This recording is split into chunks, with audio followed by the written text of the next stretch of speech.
Yes, we're short a couple of board members, but they're logging in now. Okay, I'm going to grab something off my printer in the meantime.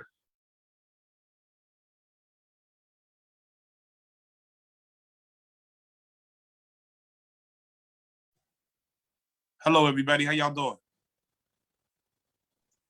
Can anybody hear me? Good afternoon. We can hear you. Okay. Hey. All right. Cool. All right. My laptop died on me, so I'm on this tablet. It's called Learning While I Go. Get used to that.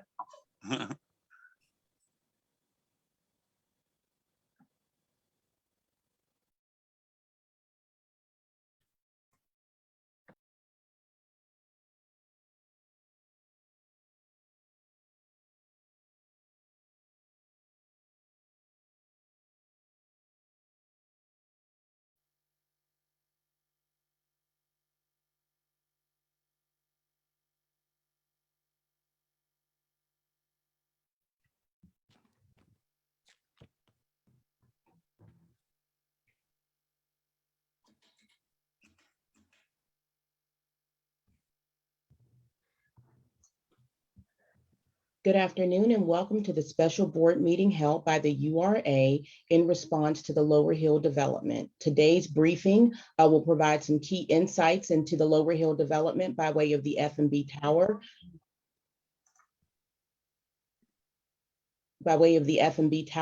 Sam Williamson, our board chair, is present. And Sam, I believe you do have a quorum. Great. So I'm just going to provide a couple of brief introductory remarks, and then I think we're going to let staff and others kind of move on with the presentation here. But before I actually get into any details about how this meeting is going to unfold, I want to take a moment first and congratulate Representative Gainey on his victory last Tuesday. Thank you, sir. I appreciate that. Thank you. I'm quite sure if we were not on Zoom here, you would hear a round of applause right now. Thank you. I mean, I think it's worth saying that over the last several years at the URA, we have worked really hard together to transform the structure and the focus of the URA to focus on equity and on using the tools available to us to build a fairer economy for all Pittsburghers. From intensifying the URA's focus on affordable housing to support for minority and women-owned developers and minority and women-owned businesses to rebuilding Black business districts and ensuring quality job creation across the board for URA-funded projects. And I know that when I say Representative Gainey wins in November, he'll incorporate those same principles and priorities into all aspects of city government, and the whole city will be better off for it. But for now, it's simply a time to say congratulations. Thank you. I appreciate that, Sam. Thank you. So to the work at hand, we called this virtual special board meeting of the Urban Redevelopment Authority of Pittsburgh for the purpose of briefing the board and the community on Lower Hill items, including Block G1, which is the proposed FNB Tower, and Block G4, which is the proposed public open space of the Lower Hill 28-acre development zone, and to talk about the Lower Hill LERTA District. This is a briefing. No formal board actions will be taken today. So even though the Block G development is located entirely within property owned by the SEA, the option agreement, which is the governing document for the Lower Hill site, also requires the URA board to give approvals prior to closing. So the goal today is to hear from the development team, to hear from community members and other stakeholders about this development.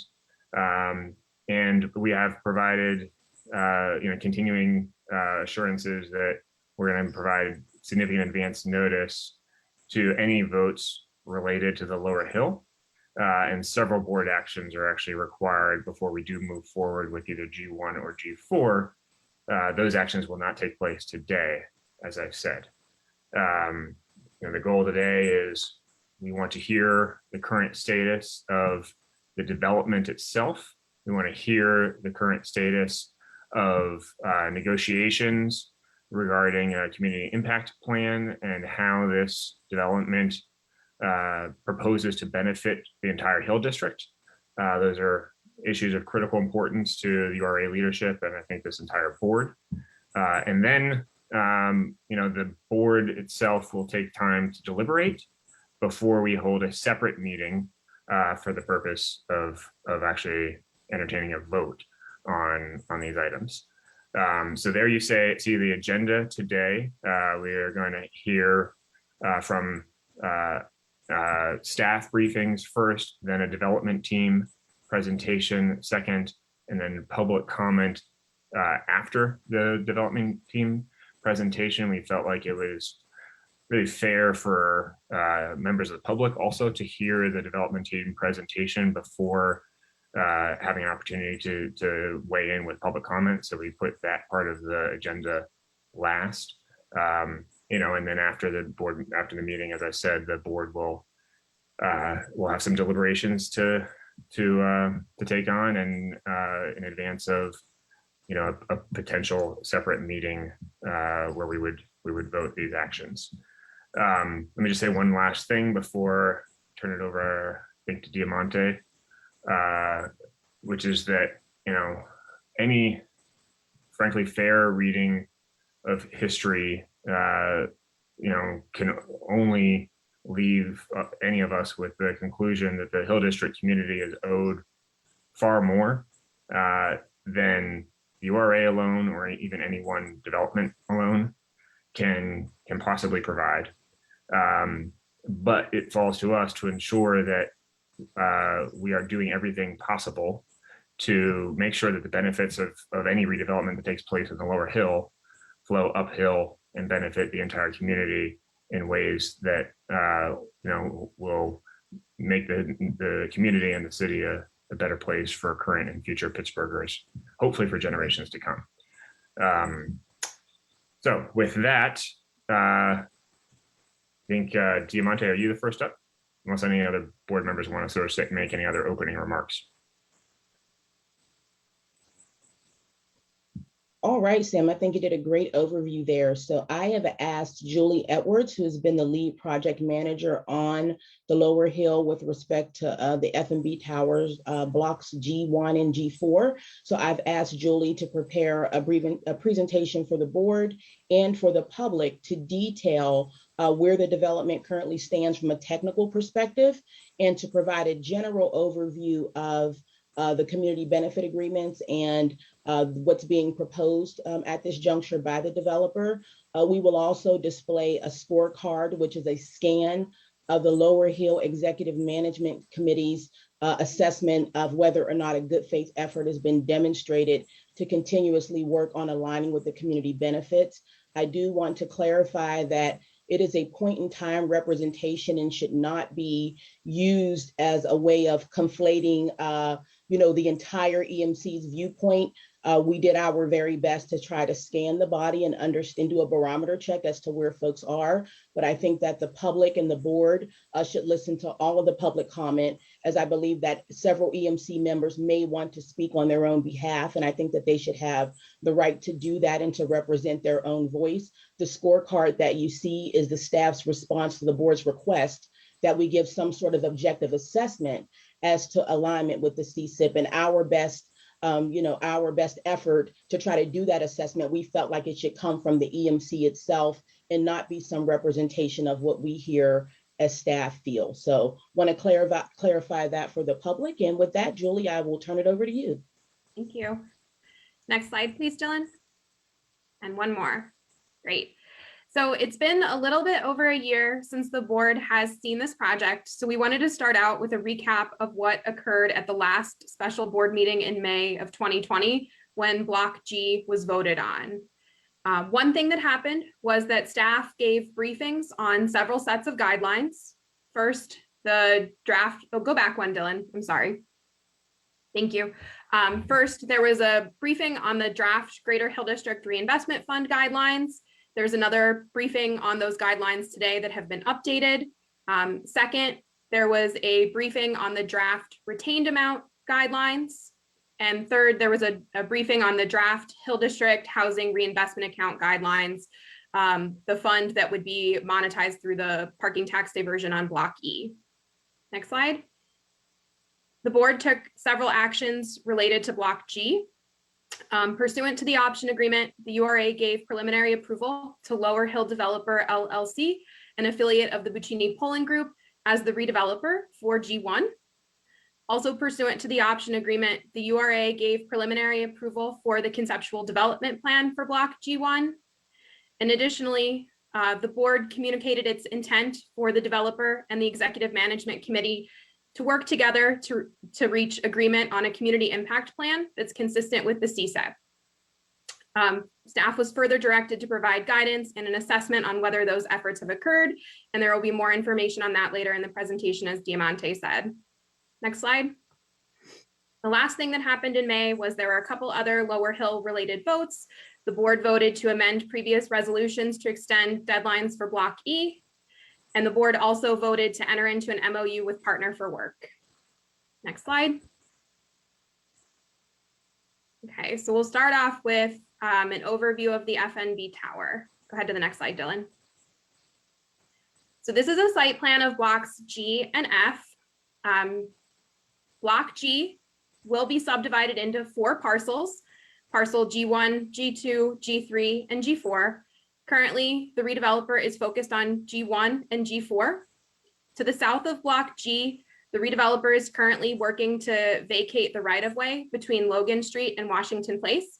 And if approved, that property would become part of Block F, owned by the SEA. Block F2 is planned to be urban open space, and it would connect to the planned G4 public open space. Next slide, please. Couple of key elements that we wanted to point out about G1, the FNB Tower. This is about a 1.39 acre site. The redeveloper is proposing a 26-story office tower that's 418 feet tall. Buildings of similar height in downtown include the Alcoa building on 6th Avenue that's adjacent to Mellon Square. It's about 410 feet tall, about 31 floors. Another building similar in size is the EQT Plaza building on Liberty Avenue. It's about 430 feet tall, 32 floors. Total building size is set to be about 547,888 square feet. Of that, there will be about 437 square feet of office space, about 35,000 square feet of retail, and 108 parking spots. The redeveloper and the property owner is a newly formed single purpose entity called Office Partners 23 Block G1 LLC. It's a Delaware corporation. The ownership of the newly formed single purpose entity is a combination of BPG, PAR, Clay Cove Capital, and FNB. And the redeveloper will talk a little bit more about that ownership structure in their presentation. Another thing I want to note about the tower is after the real estate closing, the redeveloper will file a declaration of condominium to create 4 commercial condos on G1. The anchor tenant of the office tower is set to be First National Bank. They'll lease about 165,000 square feet of space in the building. Sustainability-wise, they're aiming to achieve LEED Silver certification, and the total development cost for the G1 tower is estimated at about $230 million. Key elements of the G4 project. This is proposed to be about 0.67 acres of publicly accessible open space. And G4 is envisioned to be a series of terraced areas and stepped pathways that transition up to a central lawn area. The grade from Washington Place is much lower than it is on Logan Street above. So there are stramps and ramps that connect up to the plaza. In the future, this green space will connect to the future urban open space on Block F. The redeveloper on this project is the same, it's Office Partners. One thing that's different is the owner will be an entity called the Lower Hill District Conservancy. The Lower Hill District Conservancy is a to-be-formed Pennsylvania unincorporated association that will serve the purpose of owning and maintaining public open space on the Lower Hill site. Members of the Conservancy will consist of the future owners of developed property on the Lower Hill site. The URA and the SEA will not be a party to the Conservancy.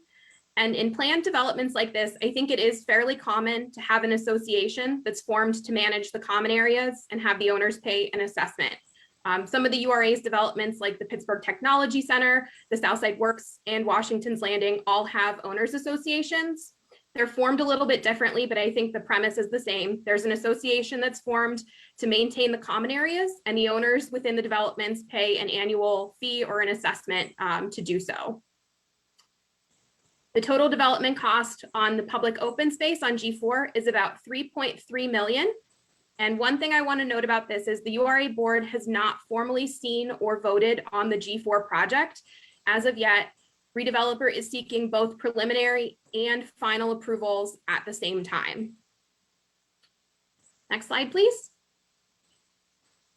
So as Sam mentioned, the option agreement is the governing document for the Lower Hill, and it lays out a 15-step approval and procedure process. This process is similar to the URA's standard disposition process, but it's not identical. So I put this slide together just to kind of show where we're at in the process. So for G1, the developer is in between preliminary board approval and final board approval. They have submitted a takedown notice. They have a couple of outstanding items which they're working to get to us. We keep seeing more information trickle in every day. And with block G4, they've also submitted a takedown notice. Takedown notices are pretty similar to our redevelopment proposal package. They have a lot of information about the project. And again, the redeveloper is working to submit that outstanding information. And again, I want to note the developer is seeking preliminary and final board approvals at the same time. One other thing to note about this slide is city council approval is not applicable. In the option agreement, city council approval is only required for the Melody tent site, which is URA owned. Next slide, please.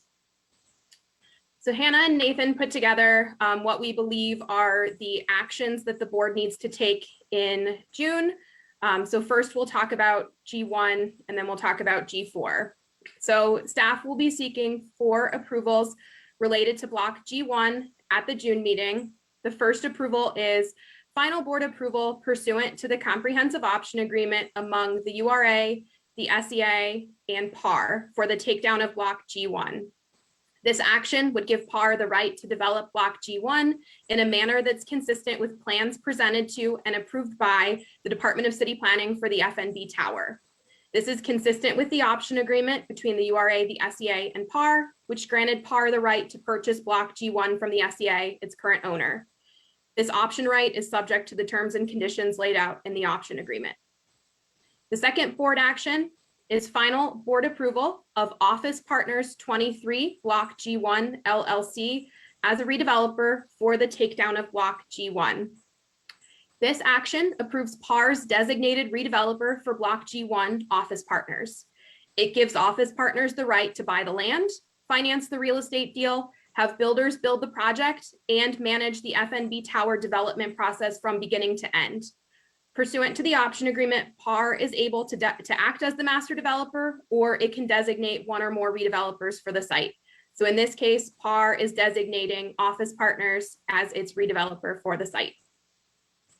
The third board act, and then I want to note board action 2 cannot advance unless and until board action 1 is approved. The third board action is final approval of the takedown of block G1. And this action would authorize the transfer, it would authorize the SEA to transfer title for block G1 to PAR. Board action 3 cannot advance to a vote unless and until board actions 1 and 2 are approved. The fourth action is that the proper officers and agents of this authority are authorized and directed to take all actions and execute such documents as are related and proper to affect the terms of the foregoing. That means that provided actions 1, 2, and 3 are approved, the URA's board approval of action 4 would allow URA leadership and staff to sign the documents necessary to get this development to closing and through post-construction. So those are going to be the 4 actions that we believe we will be asking the board to entertain at its June meeting. No votes today, but this is a preview of what you can expect to receive in front of you. Next slide, please. So these are what we believe to be the actions related to G4, or they are similar to G1, but they're a little bit different. So number one is the preliminary and the final approval pursuant to the option agreement among the URA, the SEA, and PAR for a conceptual development plan for the takedown of G4. Again, this action gives PAR the right to develop G4 in a manner that's consistent with the plans presented to and approved by the Department of City Planning for public open space. Item number two is preliminary and final approval of Office Partners 23 Block G1 LLC as the redeveloper and Lower Hill District Conservancy, the to be formed Pennsylvania Unincorporated Association, as the property owner and conservator. So this action would permit Office Partners the rights to finance the real estate deal, have builders build the project, manage the public open space development process from beginning to end, and it would give ownership and management of this public open space to the to be formed conservancy. Board action 2 can't advance unless and until board action 1 is approved. Board action 3 is final approval of the takedown of block G4. This action authorizes the SEA to transfer title for block G4. Again, board action 3 cannot advance to a vote unless and until board actions 1 and 2 are approved. The last board action is the same as G1. The proper officers and agents of this authority are authorized and directed to take all actions and execute such documents as are related and proper to affect the terms of the foregoing. So provided that board actions 1, 2, and 3 are approved, the URA's board approval of action 4 allows URA leadership and staff to sign the documents necessary to get this development to closing and post-construction. So those are the actions that we believe will be on the agenda for the June voting meeting related to block G4. Thanks, Julie. So is David Geiger going to present the next piece of this? Yeah, I can take this one. So I thought, okay. Good afternoon, members of the board. As a reminder, the Community Collaboration and Implementation Plan, or CCIP, describes goals, strategies, and processes for maximizing inclusion of the Greater Hill District community and its residents in certain aspects of the project. The plan is meant to be implemented by a 9-member executive management committee, which includes 3 representatives from PAR, 3 from the community, and 3 from governmental public partners. The committee works with project stakeholders to work towards these goals, strategies, and processes associated with the 7 focus areas you currently see on your screen. Next slide. At the May 2020 URA board meeting, the board asked the developer and the EMC to give best efforts to reach agreement on a community impact plan that is consistent with the CCIP. After a year of start-stop negotiations, on May 3rd, 2021, the development team shared a letter with the Hill District community committing to a series of community benefits. URA staff has attempted to match these commitments to CCIP focus areas. I will not go into detail on each commitment, but I would like to call out certain highlights. Next slide, please. So the upfront capitalization of $7.5 million in LERTA funding for the Greater Hill District Neighborhood Reinvestment Fund is meant to fund any activity consistent with the CCIP, and monetization allows community priorities to be funded now and not wait until after construction is complete. I'd also like to call out the Block E parking tax diversion, which is listed here. This is supposed to go to a Hill District specific affordable housing account, but it is important to note that this will only happen if the Block E project closes and moves forward and is not a development parcel that's being discussed at this meeting or teed up for a vote at our next meeting. So I'm sure the development team will want to discuss the other funds that are listed on this page, so I won't dwell on them for too much longer. Dylan, next slide. Thank you. So on this slide, you can see additional funding committed to Hill District small businesses and a commitment towards completing the curtain call project. The development team is also renovating space at the Hill House to locate a First Source Center there. And they're also exploring ways that a community-driven crowdsourcing fund can be established. Next slide. On this slide, you can see additional support for entrepreneurs, further MWBE commitments, and a general commitment to continued partnership around efforts to alleviate poverty and advance generational wealth are committed to by the team. Once again, I just want to emphasize that these are the commitments that were included in a May 3rd, 2021 letter, which is sort of the last public document we've seen. I do know that the EMC and the development team have been negotiating back and forth since the release of this letter, but this is what staff had on hand, and this was our best attempt to line up the commitments being proposed in that letter to the CCIP focus area that we believe that it met. So if there are no further questions at this time, I'll turn it back over to my colleague, Julie Edwards, to describe how we worked with the CCIP EMC to evaluate the proposals on the screen. Thanks, David. So staff put together and circulated a virtual scorecard to EMC members in an effort to be able to give the guidance and compliance assessment that the board was asking for. The CCIP has 9 members, and 7 out of the 9 members filled out that virtual scorecard. We asked them a total of 15 questions, and the average completion time was about 14 minutes.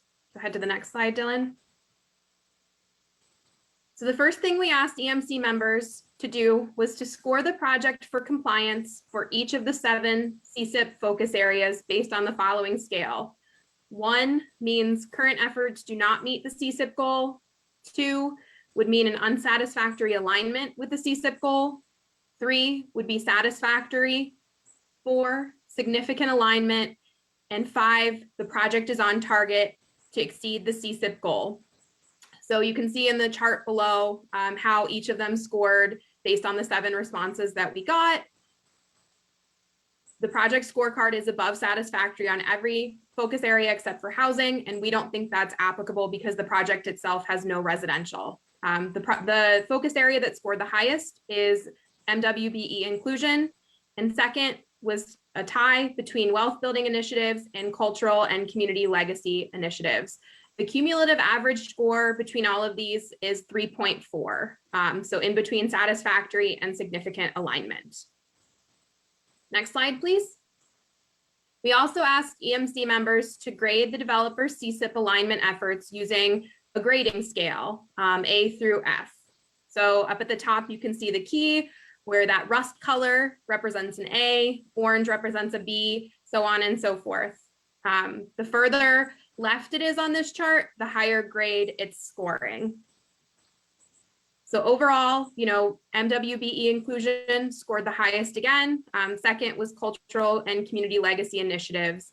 And if we had to give an overall grade, I would say it's between a B and a B minus overall cumulative grade. Julie, if I may, I want to interject, and just so that the public is clear, that one of the areas where we want to see from our assessment continued work and due diligence is specifically on coordinated community development strategies. A couple of the core scorecard respondents, particularly those from the community, wanted to see that become more intentional, and for those strategies that are being talked about to materialize into action. So I think there are some opportunities to do that. And as David said at the top of the call, the Lower Hill EMC and the development team are in active discussions about how to make sure that this becomes a living, breathing way of assessing how well they're doing. And this, again, is a snapshot in time based on the respondents to the scorecard. Thanks for that. Go ahead to the next slide, Dylan. The third thing we asked EMC members to do is to look at the community benefits that were promised in the letter to the community dated May 3rd and mark whether they believed those community commitments aligned, did not align, or exceeded CCIP goals. So you can see that dark blue color shows that it exceeds the original intent.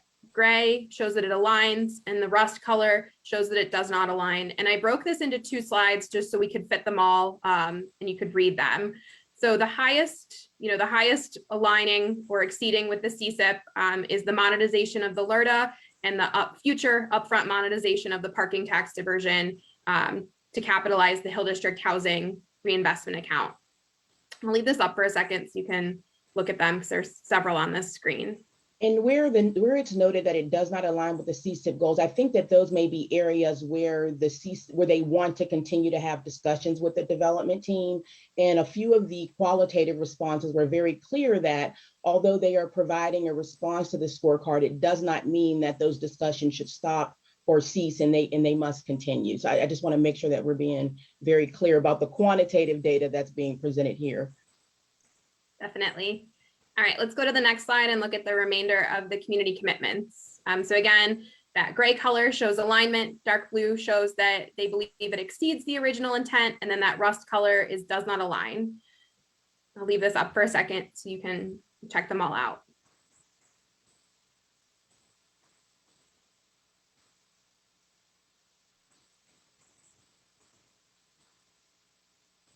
Okay, let's go to the next slide, please. Closing out the scorecard, we asked 3 yes or no questions. So first we asked, do you believe this project and proposed benefits seek to positively affect the Greater Hill District? All 7 EMC members that responded to the survey said yes.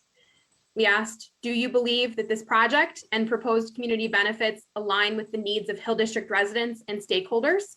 And again, all EMC members that responded to the survey said yes. And finally, do you believe the developer and/or their partners have worked in good faith to work with the EMC and align with the CCIP goals? And again, all 7 members that responded to the survey said yes. Go ahead to the next slide. And the last thing we asked was an open-ended question. We said, please provide any additional comments you have regarding G1 and G4 projects. And we pulled out an anonymous response from one of the EMC members, and I want to read it out loud. So this EMC member said, parcel G1 and G4 are the catalytic beginning for the realization of best aspirations of the CCIP for the development of the lower, middle, and upper hill. Groundwork being undertaken now provides reasonable expectation that ultimately significant outcomes will flow from present and ongoing good faith efforts and collaborations by the developer to continue to align with the CCIP goals and the EMC. Much remains to be done, of course, but I am encouraged by the prospects. Go ahead to the next slide. So Julie, before we move on, I also want to clarify for the board, because we want to make sure that you have a robust response, and we knew that, the scorecard would capture most of it. I do believe that the 2 EMC members that did not respond to the scorecard are prepared to provide public comment later in the meeting. So I ask that you keep the scorecard top of mind, and then also append what it is that those additional EMC members would like to add to the record. Okay. I'm sorry, and actually there are 3 EMC members who would like to speak. So I ask that you keep an open, remain open for those appending comments. And before we move on to the LERTA presentation, can we just pause to see if any members of the board have any questions about the CCIP responses that were just reviewed? That was a lot of information pretty quickly. I did, Sam, but it sounds like they're going to be addressed later. I wanted to talk about who hadn't voted and what that meant. But. Are we taking, Sam, questions generally now, or just CCIP? I mean, I was pausing just because that was a lot of CCIP questions, but if CCIP information, but if you have a question about any of the material that's already been presented, I think you should just interject whenever you want to. Okay, well, this is a little further back about the green space in particular. I think I might have missed it, but who and what entities will be responsible for maintaining the green space, as well as the public easement as well? So the entity that would be responsible for maintaining the open space is the Lower Hill District Conservancy. It's a to be formed unincorporated association, and the members of that association will be the future owners of the development sites within the district. They'll pay, I think, annual assessments that will provide for funds to do maintenance on site. So it's like an HOA, like a homeowners association, but for a commercial project, if that helps. Sure. And then the rest of the space, like the maintenance of the actual, right of way and all that other stuff, will that be the city's responsibility, or the entity that will also be taking care of the green space, for the open space? Yeah, so for blocks G and F, the right of way, the developer is actually trying to vacate that right of way right now. And if they're successful in doing so, then that right of way would become the SEA's property that would be eventually conveyed to the developer. And in this case, it would be urban open space, so it would be conveyed to the Conservancy. So they'd be responsible for that. Other right of ways, the city would be responsible for maintenance. Just to follow up on the public space, so I mean, I understand sort of the ownership and maintenance some, but who controls usage? If it's a public space, how does that work in terms of what can and can't occur in this, like, public activities? I think the developer unmuted themselves. If they want to answer that question, I'll defer to them. Maybe not. Julia, if you can hear us in the conference room, this is very much a part of our presentation about activation and usage of the open space. So if it's okay, I think we'd like to address it as part of the overall presentation. That seems fine.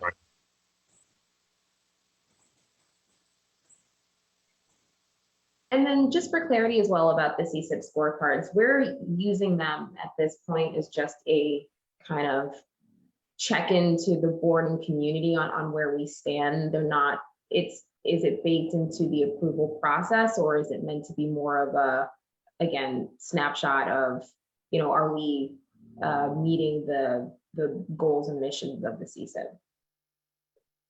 I would have to defer to the board. I think what was asked for back in May was a way of making sure that there was a linear process to check in with the Lower Hill EMC well before decisions were made, and to be thoughtful about how that information was gathered. And so we think that between doing a scorecard and public comment and and the ability for any Lower Hill EMC member to contact the board, we think that we can get a pretty clear assessment of where they are overall, even though, as I said, they're not a monolith, and there are, and they are very thoughtful about how they look at CCIP alignment. And I think it means something different to everybody. And so we're just, trying to make sure that we create a forum for those discussions to be had. I will leave it to the board as to how that filters into your decision making. I think that's under the sovereignty of the board. Yeah, we certainly are in no way formally bound to that scorecard, but it's one data point. It's one way of assessing what the committee whose job it is, or have taken on the responsibility of monitoring and enforcing the CCIP, how they view this project at this particular point in time, even while negotiations on certain issues are ongoing, and we're still a few weeks out from a potential vote on this. So it's really just one data point for us. Sam, do we have any type of indication or reason why the other two board members didn't submit anything at all? I suspect that they will cover that when they provide public comment later. Some of it's some of it was there was written public comment that was sent to the URA in advance of the meeting. It's probably as good as any as a place to say that when it comes to public comment, I think for this meeting, we only had about 10 or 12 people registered in advance to provide live online public comment, but we prepared a way to unmute any other members of the public who want to speak to us and provide their feedback and their input and their view on this development. So we'll be opening up public comment to anybody who's in the meeting. And the written public comment that was sent in, I'll read it, or one of us can read it, unless the people who provided the public comment are also providing live public comment. But I think Glenn Grayson and Marimba Malyans I'm sure, I know both of them provided substantial written public comment, and I believe are both present and prepared to provide live public comment. So I would let them speak for themselves. Tracy McCants Lewis has also registered for public comment, and I believe she's a representative on the EMC, as is Tyann Battle, who's also a Lower Hill EMC representative. So, okay. Thanks, Julie. LERTA? Thank you, Sam. My name is Hannah Swannebeck. I am an associate attorney in the URA's legal department, and I will be reintroducing the board and the members of the public in attendance today on the relevant LERTA this afternoon. In 2015, a local economic revitalization tax assistant district, also known as a LERTA district, was formed in the Lower Hill neighborhood. The LERTA district includes the entire option premises. On the right-hand side of this slide, you will see a map, and it displays the approximate boundaries of the Lower Hill LERTA district, and you will see that that is demarcated in blue. The Lower Hill LERTA district was formed for two primary reasons. Firstly, to satisfy the CCIP and leverage investments within the option premises to fund programs and capital improvements within the Greater Hill district. Additionally, it was to provide a funding source for public infrastructure and other eligible improvements on the Lower Hill site, and once again, within the Greater Hill district generally. Under the LERTA cooperation agreement signed in 2015, the URA was designated as and accepted the role of the the Lower Hill LERTA administrator. Dylan, next slide, please. Thank you. Under the cooperation agreement, the three taxing bodies, being the city, the county, and the school district, each dedicated $250,000 of the real estate tax increment generated from each pledged parcel within the LERTA district for 10 years following development. The co-op directed the URA as administrator to divert 50% of the funds into the Greater Hill District Reinvestment Fund and 50% of the funds into the Lower Hill Development Fund. In 2019, the co-op was modified so that PAR was permitted to retain the funds originally destined for the Lower Hill Development Fund. This half of the tax increment is known as the retained amount, which will be discussed on the next slide. The development team is committed to capitalizing the funds earmarked for the Greater Hill District Reinvestment Fund at the Block G financial closing. Please note, however, that all preliminary URA board approvals that were authorized last May 2020, were conditioned upon confirmation acceptable to URA staff that the Greater Hill District Reinvestment Fund would be monetized at the real estate closing. Thank you, Dylan. As the LERTA administrator, URA was tasked with creating guidelines for eligible uses of the retained amount.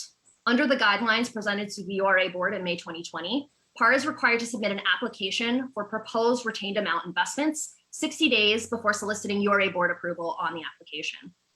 Eligible uses of the retained amount include public infrastructure improvements, which could include things like roadways, tunnels, easements, structured parking facilities, as well as privately owned infrastructure and redevelopment activities that, quote, serve the public interest. Some examples that can be found in the guidelines there are affordable housing and urban open space improvements. Each application requires a non-refundable $5,000 fee to the URA. After an application is reviewed and approved by the URA board, the redeveloper is required to submit reports to the URA in June and December of each year. These biannual reports are to detail the actual investments funded with the retained amount, any associated inspection reports from the actual investments, and a cumulative accounting of LERTA benefits. There is also a 1% fee to be given to the school district to come out of the retained amount. 1/2 of the percent is from, the retained amount, and 1/2 is from the Greater Hill District Reinvestment Fund. And now I will hand it over to David to speak about the Greater Hill District Reinvestment Fund. Thank you, Hannah. The Greater Hill District Reinvestment Fund is meant to fund the goals and objectives outlined in the CCIP, as you can see in the eligible uses laid out on this slide. Applications for funding will be directed to a community advisory board. Last May, I was pleased to inform this board that through negotiations with the EMC, we were able to broaden the explicit uses, rework a conflict of interest policy, update the advisory board members, among other small technical and administrative changes. Since then, and through further negotiations with stakeholders, we were able to overhaul the background narrative to accurately reflect the Hill CDC's role in helping create this fund. We established a co-chair structure and power for those co-chairs. We provided the Hill CDC with annual operating funds and shifted elected officials from voting to ex officio members of the Community Advisory Board. I think it's important as an anti-displacement measure to pass the guidelines before or concurrently with the first final development approvals so that a fund can be established, a Community Advisory Board can meet and get organized, and applications can start making their way through the process so that priorities in the Middle and Upper Hill get funded as work begins on the Lower Hill.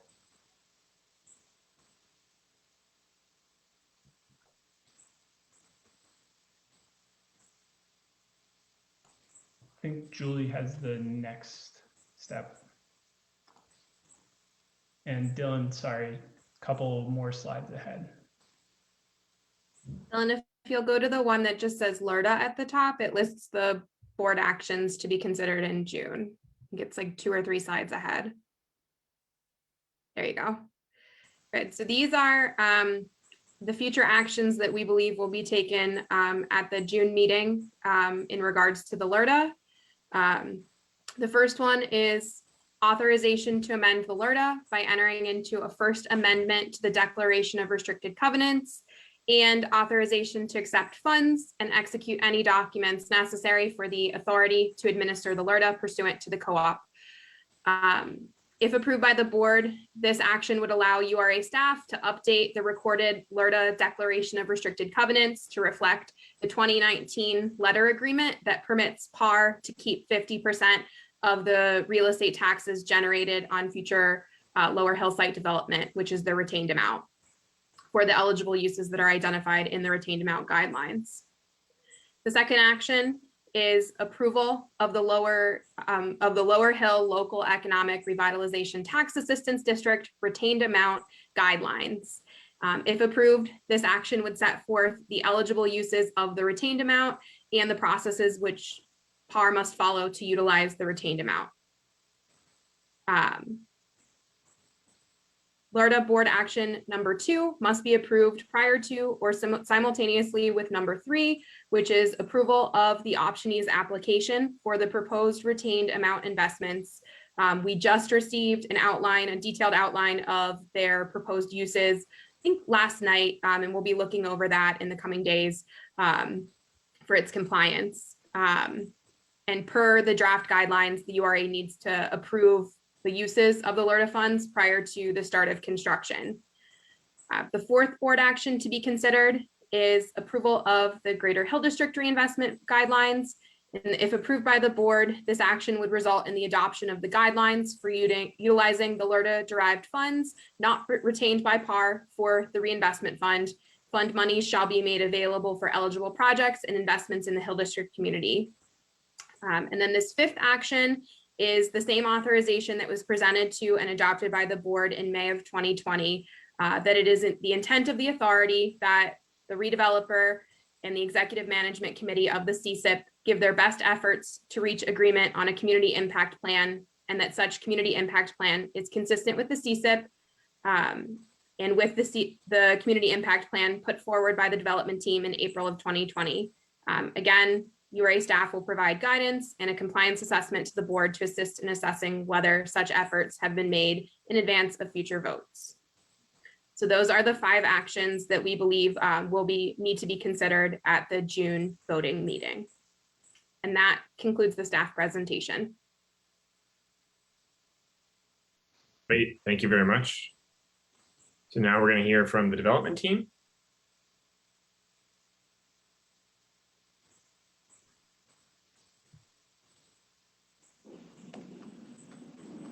Thank you so much. And first, I'd like to congratulate Mayor-elect Gainey on winning this historic election.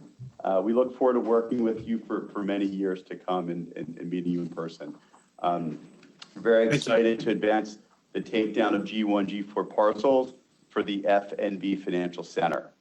And before we jump in, I also wanted to thank the URA staff for their diligent prep, the Fair Pittsburgh for all future generations, and also the tremendous amount of work that went into the CCIP Scorecard.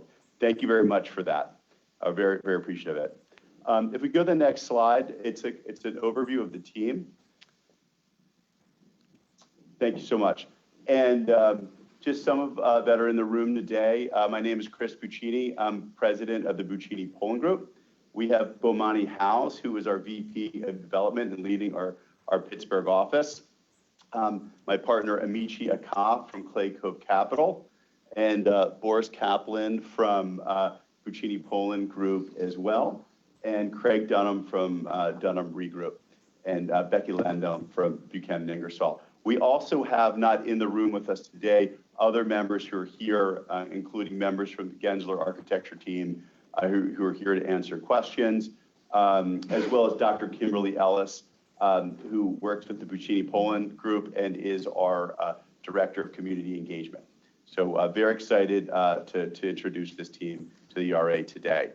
Not on this list, but very important, is my partner, Wesley Schwann, who oversees BPGS construction and is working very, very diligently towards a July groundbreaking for this project, as well as PJ Dick, who will be the general contractor, and is working on community engagement and as well as getting subcontracts going.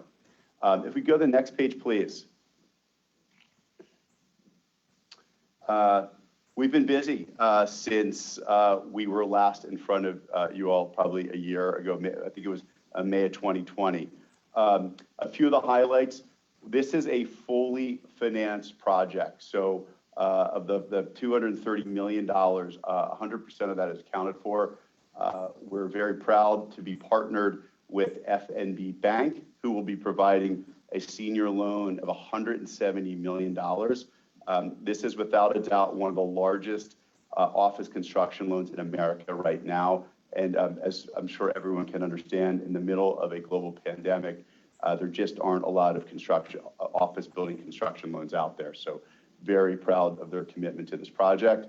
And of the $47 million of equity, to have FNB Bank putting up half of the equity, and also to have my long-term friend and 20-year partner, Amici Aka, committing his firm, Clay Cove Capital, one of the largest minority-owned real estate investment firms in America, committing here. Now, for the wider audience, Amici and I first invested in Pittsburgh when we bought the People's Natural Gas headquarters in the North Shore almost 5 years ago. And Amici was the one who had originally introduced me to Pittsburgh and pushed me to invest here. So happy that we're doing the second project in Pittsburgh together.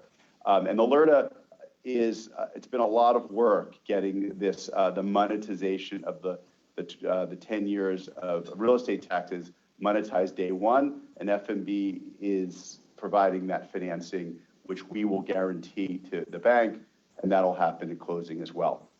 In terms of major entitlements, very exciting to have Planning Commission unanimous approval just 3 weeks ago.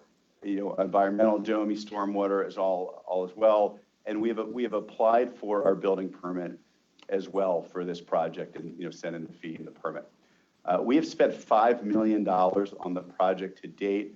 Why does that matter? A lot of that is here in the local community, and 40% is with minority and women-owned businesses. We've made this large spend so that we have final construction drawings and we're ready to go. We have the team in place. It's been an incredible public-private partnership to date, and we have our anchor tenant commitment in FNB. Not only are they our partner, not only are they our senior lender, but they're committing for nearly 50% of the office space in this tower. And they're really the ones who have pushed to create an iconic building in downtown Pittsburgh, the likes of which have not been built in decades here, and a project that I think we will all be very proud of for many decades. The next slide, please. We are, and I apologize if I keep saying we're very proud, but there's so many people involved in this project. And this is just a small summary of or overview of the leadership of this project. 11 members, so the people that are highlighted in yellow are all from the Hill District. And so not only do we have a Hill District, someone who's born and raised and a resident of the Hill District in Bomani House as the BPG leader and head here in Pittsburgh of this project, but we also have Dr. Lee Kimberly Ellis, who has joined the team long-term as well. But you can see here, everyone in yellow is a Hill District resident. Video. And then in addition to the CCIP scorecard, which we're very appreciative that was done for this today, we also wanted to show this community video of people in the neighborhood that we've reached out to. So if you wouldn't mind clicking on where it says community video in the bottom left.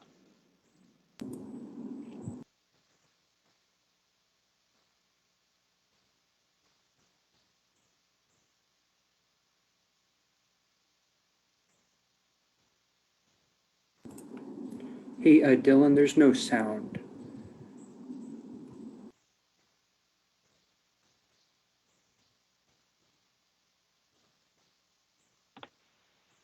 Bear with just a moment. We need to make sure the audio is enabled correctly. I'm Howard Graves. I'm the founding principal of Graves Design Group Architects. We're locally headquartered in downtown city of Pittsburgh. We're the oldest and largest African-American firm in Western Pennsylvania.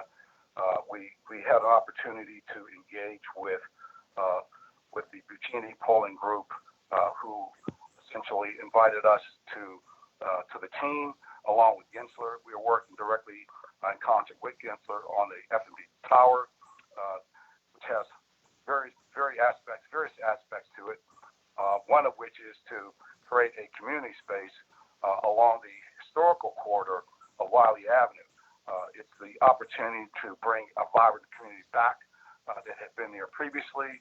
It will encourage entertainment and growth, economic prosperity. We think it's a way that people will find an opportunity to engage with others, discover both themselves and the greater Pittsburgh community.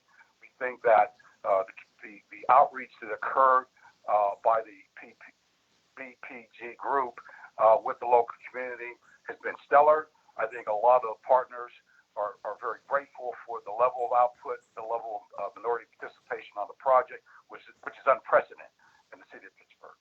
Hi, I'm Carmen Page. I'm a lifelong resident of the Hill District, homeowner, and I want to say historic Hill District. But I also wanted to say that I totally support the FNB project in the Lower Hill, and I wanted to move forward so that we as a community can enjoy and benefit. So thank you. Hi, my name is Carol Baker. I am the supervisor and president of the Samuel J. Jones Funeral Home, which is located in the Hill District on Wiley Avenue. I am in support of the Lower Hill District development, and I think it should proceed without further delay. My name is Gil Lowe. I'm a business owner in the Hill District. My company is Grenfell Capital, and I'm in support of the FNB Tower development. My name is Jerry Hughes. I'm the sole proprietor of Jerry's Pizzeria in the Hill District. I'm asking everybody who lives in the Hill, owns and operates a business in the Hill, please stand behind and support the construction, the finances going on with the FNB building down on the lower side of Bedford, which strengthening our community is very, very, very important. Part of why I opened up a business here.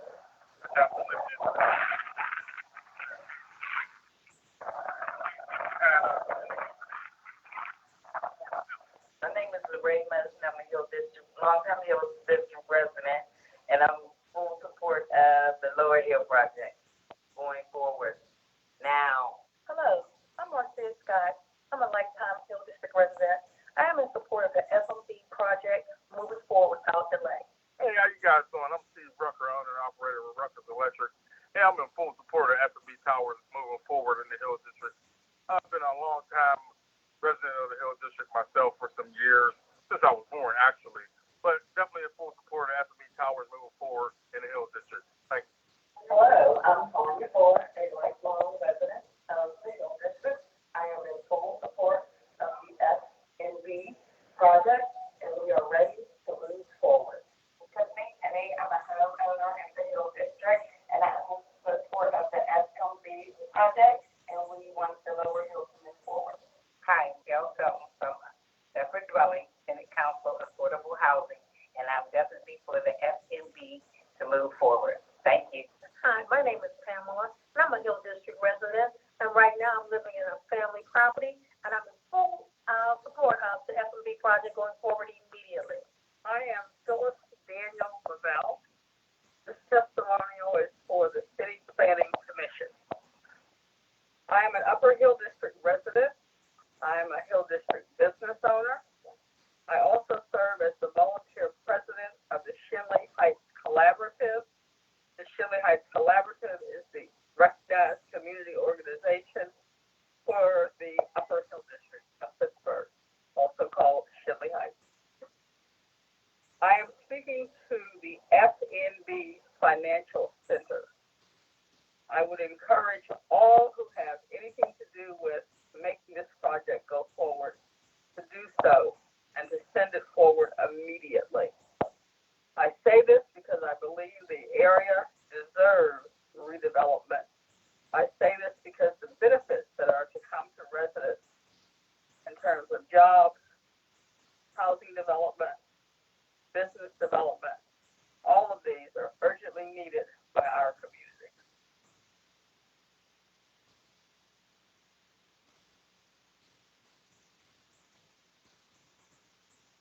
Okay, great. Can everyone hear me? Yeah, All we right, can we're hear back on track. If we could please go to the next slide. Thank you. And so this is our master plan for the entire project. And we are hoping to have parcels G1 and G4, the final takedown and groundbreaking by middle of the summer. To reframe where we are on the rest of the project, right behind it is Block E. And as you may remember, we received approvals back in 2019 for the Live Nation and the parking garage, where we have been advancing construction drawings there and expect to have the final takedown by this fall for that project as well. So while we're focused on FNB Tower today, there's still an incredible amount of work being done on the Live Nation parking garage, which is an additional $100 million project for the city. But we're not just investing in buildings, we really are spending a lot of our time investing in people and the people who will be building this project and then be building in our community members who will be living within this greater Hill neighborhood. We are, if we could go to the next slide, please. This is a summary of where we started and when we get to construction completion. And it's probably hard to see, but right in the middle it says Planning Commission approval and close on land from SCA. So the Buccini Poland Group joined this project back in the fall of 2018. We expect the building to be built by the end of 2023. So while the broader region has not seen much on the outside, we're about halfway through, and there's an incredible amount of work that has been done to set us up to break ground this summer. I'd like to also thank Janae Smith, who's been working very closely with PJ Dick on outreach efforts to the community to really help us hit our ambitious MWE goals and targets. We really are committed to seeing Pittsburgh's finest emerging contractors build Pittsburgh's future right here in FNB Tower. If we could go to the next slide, please.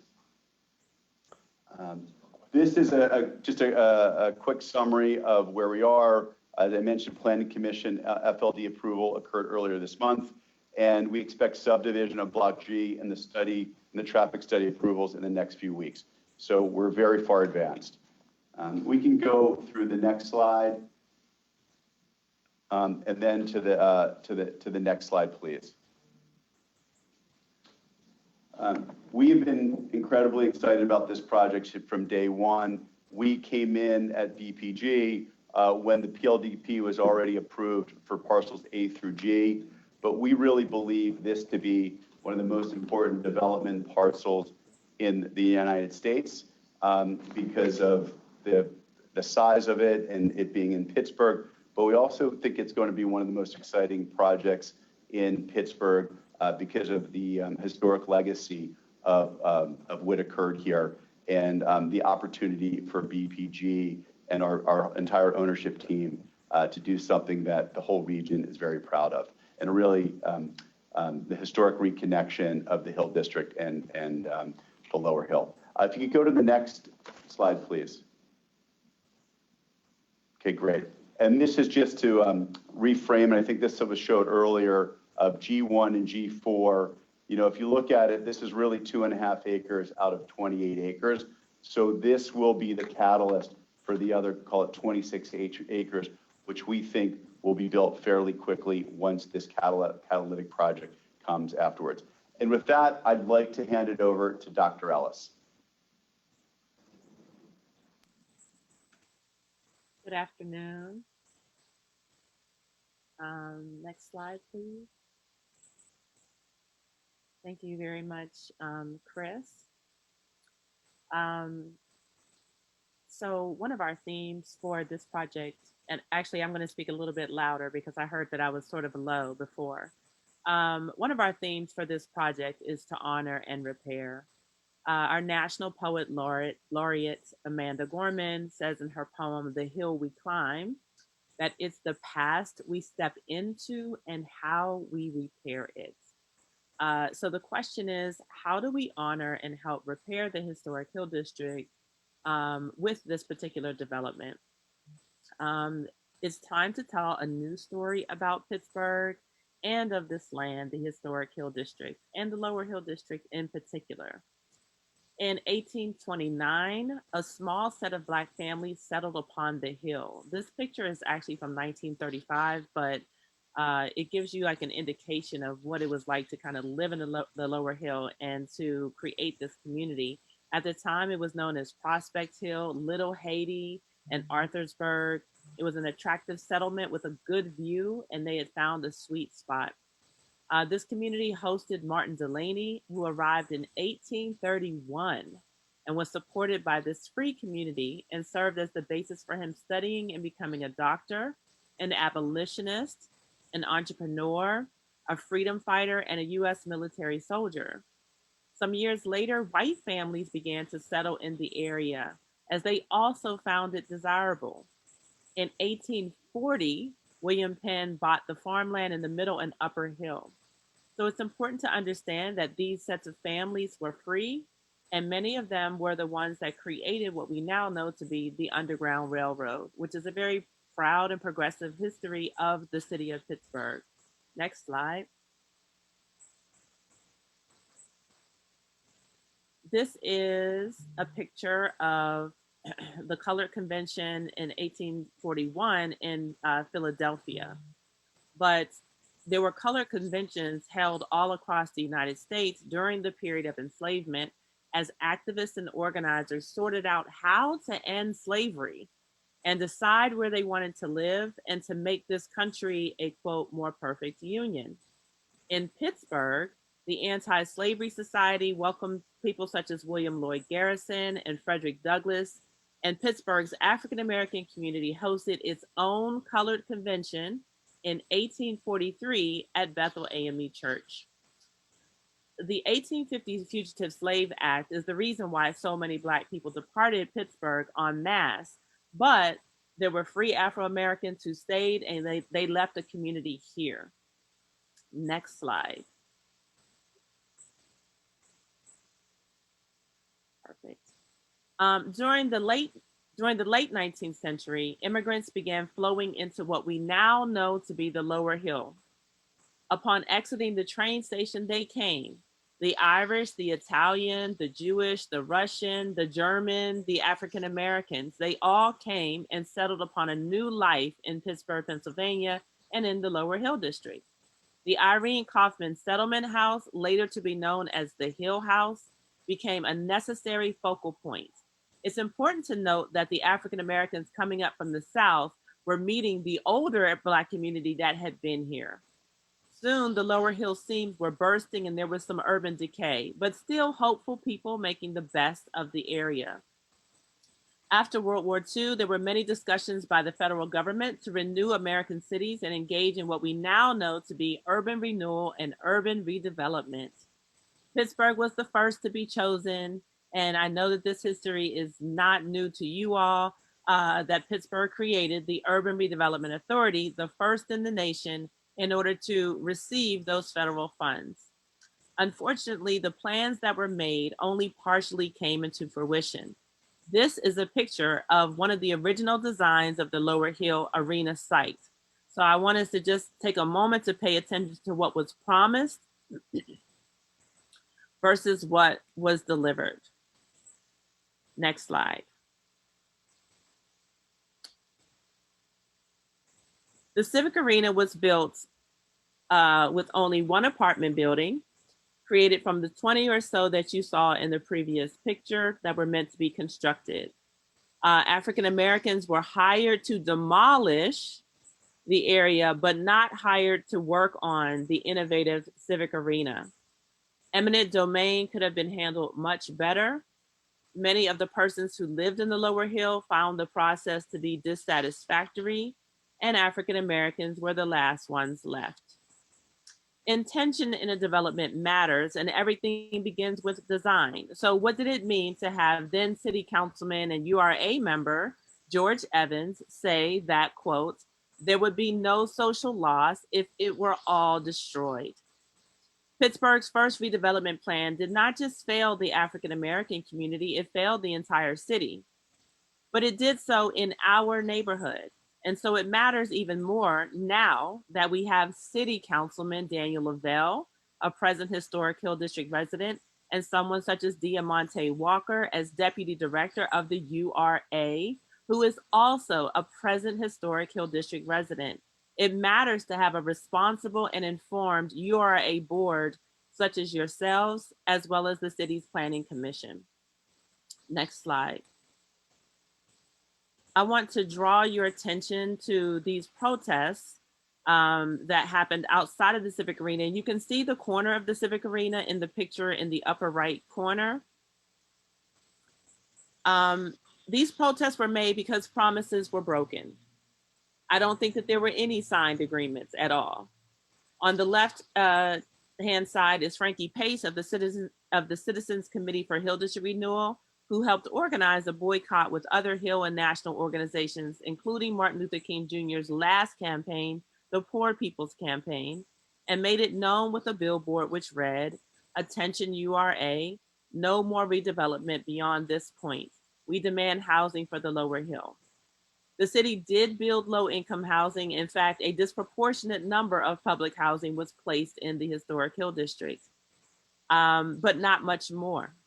So after this point, the city did not move above Crawford Street, and the Crosstown Parkway engaged in a sort of benign neglect of the area until Crawford Square was built in 1990 and then completed in 1999. I want to talk about Frankie Pace just for a little bit and her colleagues for a moment here so we don't get her history confused. Frankie Pace, the NAACP, Model Cities, or the Poor People's Campaign, none of them were a part of the development team. They had no input on the demolition of the Lower Hill or the development of the Civic Arena. They were not members of the URA, nor were they on the URA board. They were not on city council and had no ability to make legislation, although perhaps they could influence it. They were trusted by their neighbors. Indeed, the protest billboard that was organized was the first time they said no to development. Previously, they were welcoming development because it was being done wrong, which is why they developed that billboard, and they saw how their community was being affected negatively. Frankie Pace was also at the center of Hill District hiring and housing options, so she knew who was not being hired and who the jobs were not going to. Frankie Pace did not have a development team build her a new office for the First Source Center. Frankie Pace and her colleagues did not have a development team's commitment to send employers their way. And Frankie Pace and her colleagues had no development funds from tax abatements to help her community out in any way. And the list goes on. I just hope that the lesson is not lost here. Next slide. So in living, I'm sorry, can we, no, it's okay. Yeah, actually, let's go back real quick. I'm sorry. So the people that are here that are protesting, they have signs that say, we pay taxes too, what about our jobs, and we want to work. And I think it's really important to note that, as you see with the development team, one of our highest scores is with hiring MWBE and our engagement. It just cannot be overstated here that this is what we did not want to happen. All right, next slide, thank you. So this picture is of Sterling Johnson, a fictional character, but he has proven to be one of the heroes in our presentation because he's so representative of many of the voices that you heard in the video of Hill District residents supporting this project. He could easily be Steve Rucker. He could easily be Jerry of Jerry's Pizza, and the list goes on. And he's the symbol of the possibilities of empowerment when there are real jobs and contracts available, especially after a global pandemic. It's important to also note that in Radio Golf, this is August Wilson's Radio Golf, Sterling is actually not a member of the union. And so we even have a plan to get people into the union and work out projects with the union, and that will be discussed later. So lastly, our team has been criticized for having great marketing, which is more than a bit unfair because, as you see, we have real plans. And before we can get into activation, we have to pass through the URA committees. We have to pass through the EORC unanimously because we're not just about buildings. We are about people. We establish relationships between the individual contractors and businesses and institutions. That is what builds community, and reviewing the history of this community, the sets of communities that are affected, and this project is extremely important. So next up, we'll have Vice President of Development for Pittsburgh, Bomani M. House.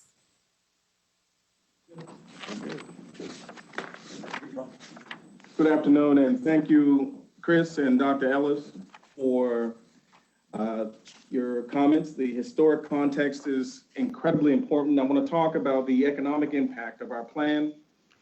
And if we'll pass to the first slide, just in keeping with that historic context, this is a map, a redlining map, color-coded red, blue, green, and yellow. The most important color is red. The Federal Home Loan Bank and the mortgage industry, along with local municipalities, chose cities like Pittsburgh to get rid of their ethnic communities, particularly the Black townships where the business corridors were strongholds. And so in the 1930s, the city pushed to have 90% of all of the housing, Pittsburgh's housing projects placed into one neighborhood, the historic Hill District. And so here's a picture of Bedford Dwellings, Summers Drive, and just above it is Chauncey Drive. And in the distant view is the U.S. Steel building where it will sit, our new building, the FNB Tower, will sit next to it to mark a new day. Next slide.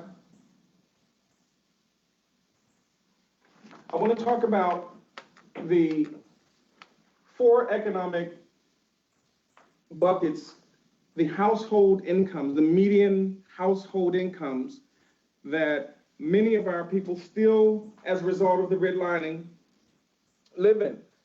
Crawford Square has a household median income of $35,000. Sugartop in the Upper Hill has a median income of $28,000. And then it drops sharply into the Middle Hill, where people on average are living off of $18,000. And it gets worse when you get back to Chauncey Drive and Summers Drive, where people are living still to this day, annually, off $7,900. And so the videos that you saw earlier of business owners and residents who are pushing for with urgency for our plan to go forward.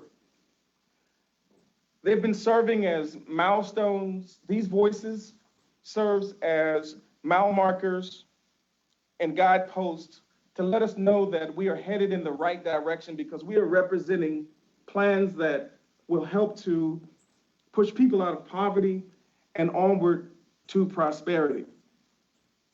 Next slide, please. This here marks one of the first moments that the Hill District was able to begin participating in the housing developments in Pittsburgh. Think about this. From the 1930s, when those redlining maps entrapped African-American communities into states of poverty, some 62 years later was the first time that some 80 homeowners would be able to participate in home ownership in the Hill District. And that's what we have in Crawford Square. Next slide. And so I now want to take us forward in a journey that moves us past redlining so that we could possibly think about the Hill in 2031. So indulge me and travel with me. Just to give you a visual orientation, this aerial is hovering over the Crawford Square community, the first host community of the Hill District for the Lower Hill redevelopment. It is the year 2031, a fully recognized, developed Lower Hill District. And the vision here is one of many plans presented over the past two decades. Over the last 15 years, Dr. Ellis and I, along with many other Hill District residents, were involved in the master plan, the Hill District master plan, the green print, the Center Avenue plan, the Choice Neighborhoods plan, the Community Collaborative Implementation plan, and the list goes on. However, this one is backed by Buccini Polling Group, funded by the equity investment firm Clay Cove Capital, with commitments of our anchor tenant, First National Bank. And so the aerial over Crawford Square takes us to the left at Freedom Corner. Behind us are the days of deep and persistent economic pain, and the ever-present, but jobs, businesses, and opportunities are nowhere in sight. Those days are gone. Stroll down Wiley Avenue with me, and to the left, you'll see the mixed income residential complex that complements the Crawford Square community. Our elders in Cadley Orvis Towers are now in an overlook of the neighborhood vibrancy. To the left, below the housing, is possibly a grocery store. So the neighborhood is no longer a food desert. And to the right, a live entertainment venue, and maybe the new Savoy, the new Hurricane, or the Crawford Grill, or the Shadow Lounge. And this week's lineup, possibly, it could range from Roger Humphrey's band to Selecta on the 1 and 2s, maybe the Bill Henry band, and possibly closing out the week, a concert from Jill Scott or Buju Banton. Outside are entrepreneurs getting their first shot in retail kiosks, repeated cohorts getting their first shot, possibly the next to merchants expanding from the Lower Hill satellite operation, perhaps maybe even the operation coming out of their homes post-pandemic, downsizing from a brick and mortar spot.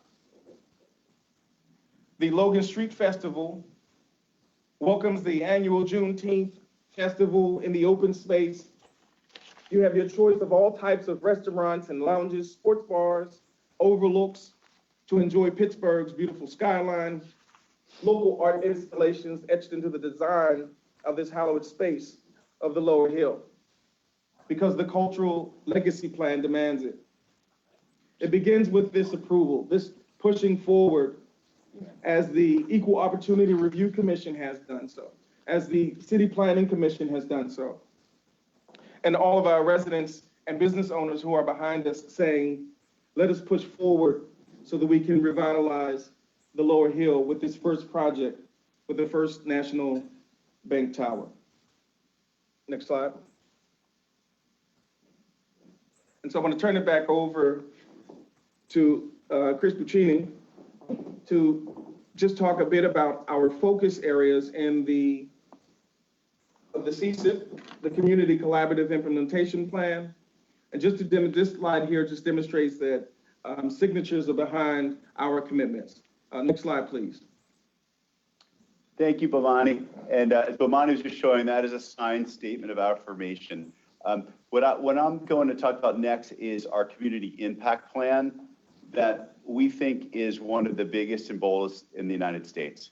And it's something we will go into and share with you here. I've always said that we will have exceeded when you don't know where our project starts and where it ends. And when I originally said that, I was really talking about the aesthetics of it.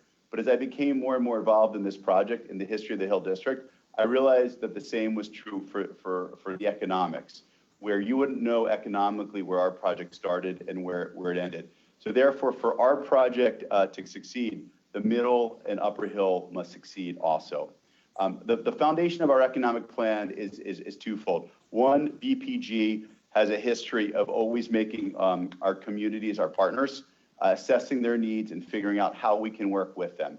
And we have a long history of doing this in other cities as well. The second pillar of our foundation of our plan is the CCIP, which was approved by both the URA and the SCEA back last May during the preliminary takedown approval process.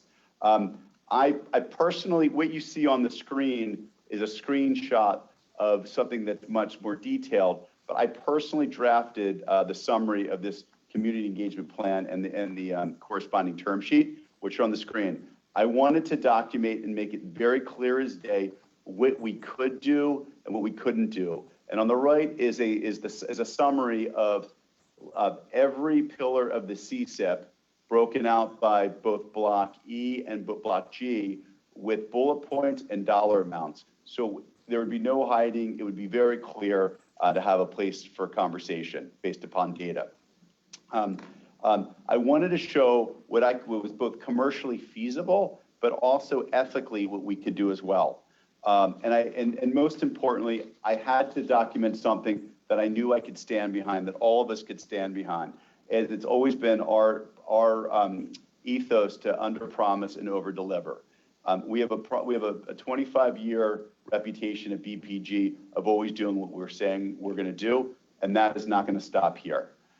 We have presented this plan many, many times to the community, to the CCIP BMC, the DRP, the Lower Hill Economic Impact Roundtable, and in an open letter that was shared earlier today.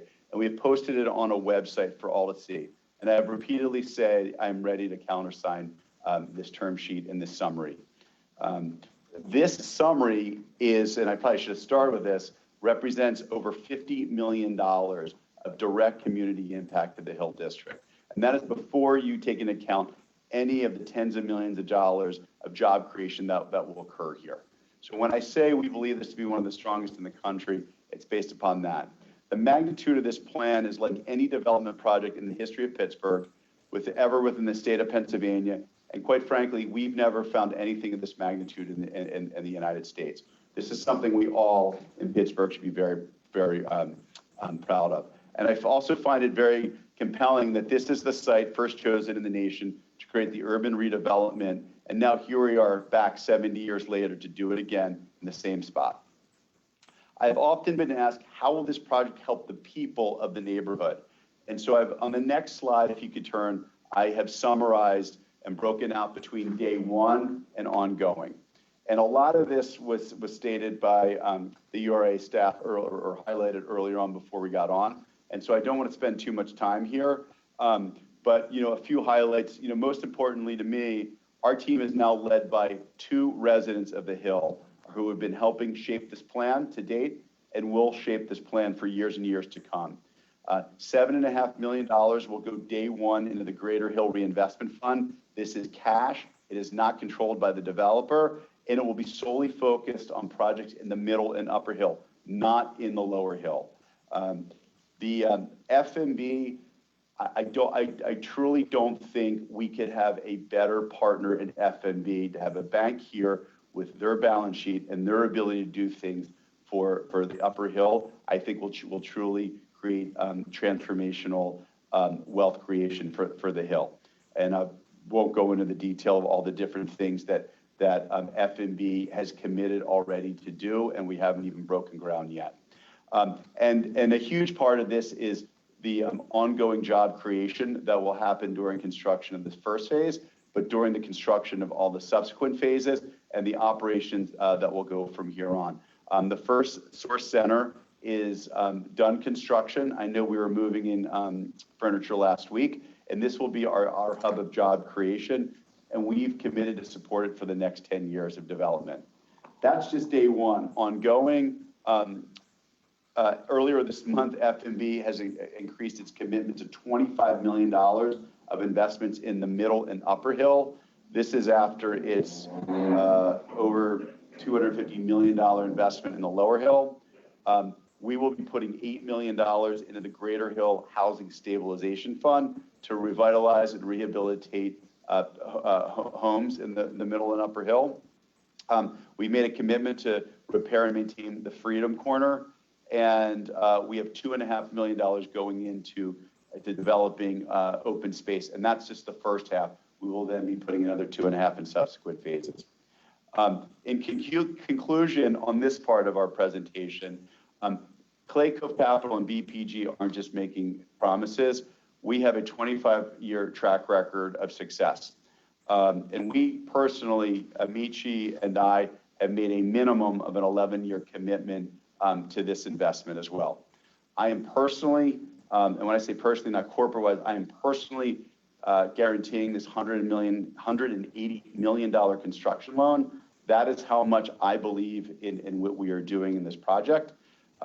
And we as a company, as a partnership, are guaranteeing the monetization of LERTA so that the Hill residents can have money day one. We truly are personally putting it on the line for everyone involved. I believe that the breadth of this commitment is based upon the diversity of our ownership group. We have Clay Cove Capital, one of the largest minority-owned real estate investment firms in America, and I've known Amici since we were 15. I've never seen his commitment to anything, including high school football, that we did together in a project. And he is focused on working with me and the Penns and FNB on job creation, inclusive procurement, wealth building, and development in the Middle and Upper Hill, not just in the Lower Hill. FNB, as I said, I think is a godsend to this project. They are the second largest bank in the state of Pennsylvania, and they have chosen to be wanting to be in this neighborhood. They want to be part of this community.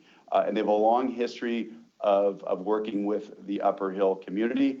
And I know this is only just the start of something very great. And in the Pittsburgh Penguins, we have someone who is really driving the vision of the overall project. But also, I don't think I've ever worked with people who have more hometown pride and commitment to their city. And we're very grateful. And in BPG, in my company, you have one of the largest mixed-use real estate development firms in the United States. And we are very fortunate to have our office in Pittsburgh being run by 2 residents of the Hill, and we're joining 9 others who are there in the Hill as well. I know that this team can deliver on what I believe to be the best community reinvestment project in America, full stop. And we humbly request that you help us with get this viable project, despite the many hurdles during this global pandemic the last year and a half. We humbly request your help in getting this out of the ground in just a few short weeks in the middle of July. I'm very grateful for your consideration. Thank you. And Matt, I'm sorry, do we go over to Amici from here? Next slide, please. I'm sorry. Oh, and the next 3 slides, and I'm assuming these are being handed out, are just more illustrative of the direct community impact by the numbers of where the money is going. And the next slide, please. Bobati. So we'll talk about the NWE. Okay, thank you. So as I stated earlier, we're using kind of like this map concept to guide us. using most importantly, the voices of our community, our business owners and residents. And so when we had to go before the Equal Opportunity Review Commission to put before them our MBE plan in pre-development and our plan for construction after groundbreaking that will begin this July, we were given a unanimous approval by an independent review commission based on the pre-development monies that had already been spent. You heard from the video earlier from Howard Graves, who has one of the largest African-American architectural firms in the country, helping to lead us in the way forward. We have contacted in our database over 495 MBEs to make sure that we direct them into our bidding and training opportunities so that they can begin to build the capacity so that they can participate on this site. When we put this plan before them, they stopped us in the middle of our presentation, and said, this is one of the best presentations that has ever come before us. And so we're very proud of these accomplishments. This is just to say we want to get started. Next slide, please. I want to bring into the conversation E Holdings, led by Janae Smith and Irv Williams, to talk about the pre-bid opportunities that has been put before our MWBE firms so that we can level the playing field for a fair shot on this project. Janae? Bomani. As Bomani alluded, I'm Janae Smith. I am the Managing Director for E Holdings, and I want to thank you for the opportunity to speak to you this afternoon. E Holdings was engaged by BPG to provide MWBE coordination as part of the wealth building initiative for G1 and G4. And we're very pleased at the response that we've gotten from our MWBE community, contractor community, in terms of their interest, willingness, and capacity to participate. And so we've been able to gather this information through personal conversations. And so Bomani alluded on the last slide to 400 plus firms. We independently reached out to each, had a conversation about things that were concerning to them for their business and being able to participate in Lower Hill so that we can develop plans or at least develop an awareness about what some of the hurdles to participating are to make sure that those opportunities are level. We've talked to them about their capacity, what their interests are, what bid packages or types of work they've done in the past, so that as we are working with PJ Dick to determine paths to participate, whether it's as a direct bidder, a contractor, a fabricator, a supplier, we have a clear understanding on the front end about what our community is capable of to make sure that we are inclusive and that we exceed numbers very similar to those that are done in pre-construction.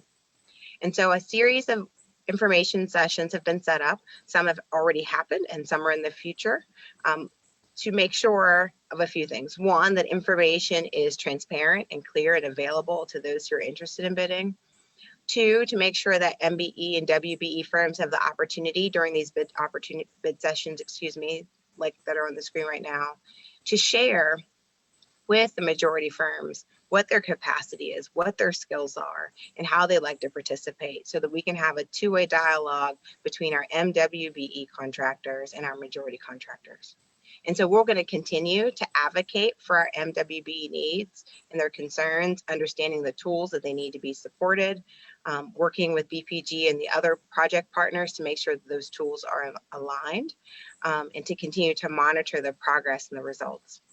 The first series or the first two series of bid packages that are coming up are very soon.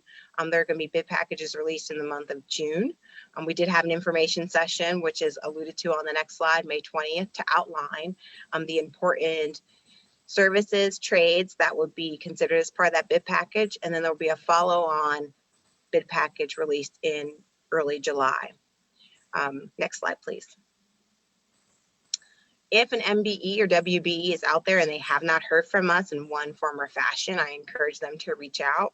You know, our goal is to be proactive, to be productive, to be a catalyst for change, and to be an opportunity or a vehicle for those who have an interest in participating in the Lower Hill development, whether it's this project or the next project, that BPG is aware of them, that contractors are aware of their capacity and capabilities. And if they're not where they want to be, that we get them the resources and connections to grow those capacities and capabilities so that they can participate in a meaningful way moving forward.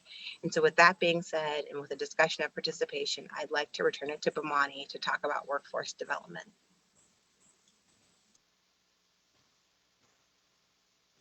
Is with our contracting plans, our workforce plan is steeped in a plan that is in tune with the pulse of the people. We need jobs. There's a direct correlation between contracting and jobs, and they need a home. And that home is at the first source center that we've been working tirelessly on with the leadership of Tracy McCants Lewis, who at times wouldn't even go into the office down at the PPG Arena. She would go directly to the Hill House, checking off the list to make sure that we had programming and staffing goals completed. And so we've been bridging our workforce plans with Pittsburgh Public Schools. In the Hill District, we have the UPrep High School to connect this pipeline. It used to be Conley Trade. You can go and get a skill, but now we have the the Career Technology and Education around the city, but we have it at the UPrep Lions High School in the Upper Hill in Sugartop. And so we're not just talking about bridging from this project opportunities in construction. We're also talking about teaching kids finance, business administration, IT, HVAC, carpentry. So there's bridging going on. We have partners in Partners for Work. We have MOUs that are signed. We have the URA as a partner in their workforce programs and the full might of PJ Dick on the construction side. We want to make sure that there's the proper training, that there are scholarship and internship opportunities and pre-apprentice programs that are all connected to this project. Next slide, please. This doesn't happen without an incredible level of coordination of various organizations that are helping and pushing behind us to make this project successful. At the core, we have FNB, we have BPG, Clay Cove Capital, and I want to bring on Amici Khan a little bit to talk about how we bridge investments from the Lower Hill into the Middle and Upper Hill. Some of the organizations in partnership you see here, the Urban Redevelopment Authority. I want to take my hat off to Director Diamante Walker and her staff, and Julie Edwards. Every week we're pushing and plugging away to make sure that we're in accord with the approvals that need to be checked off. I want to make a connection to the Hill District Federal Credit Union, one of two African-American-led financial institutions in the state of Pennsylvania, community development financial institutions, where we have products that are designed to service the very poor, to give people who are coming with a credit score of 400, but want to get into the economy, people who are underbanked, who are working 2 and 3 jobs just to make ends meet. We're in conversations to make the bridge work between First National Bank, who has pledged $2 million to the credit union so to help small businesses to extend their business lines of credit. This is an unprecedented level of partnership that is behind our plan, and we're pushing forward to make sure that we are successful. Next slide, please. And so, next slide, please.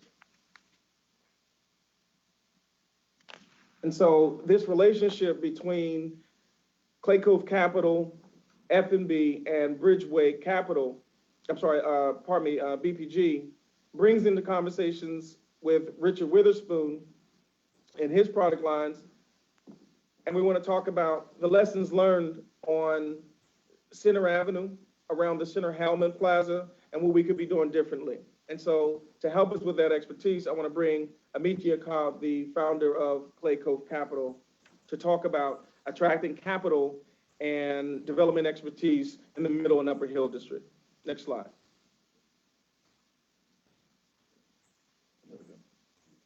And go back, please. 2 slides, please. Well, thank you, Bahani. Appreciate your strong words. This project has brought together a partnership uniquely positioned to help solve the issue of chronic lack of access to capital to the entire Hill District. FNB provides mortgage financing.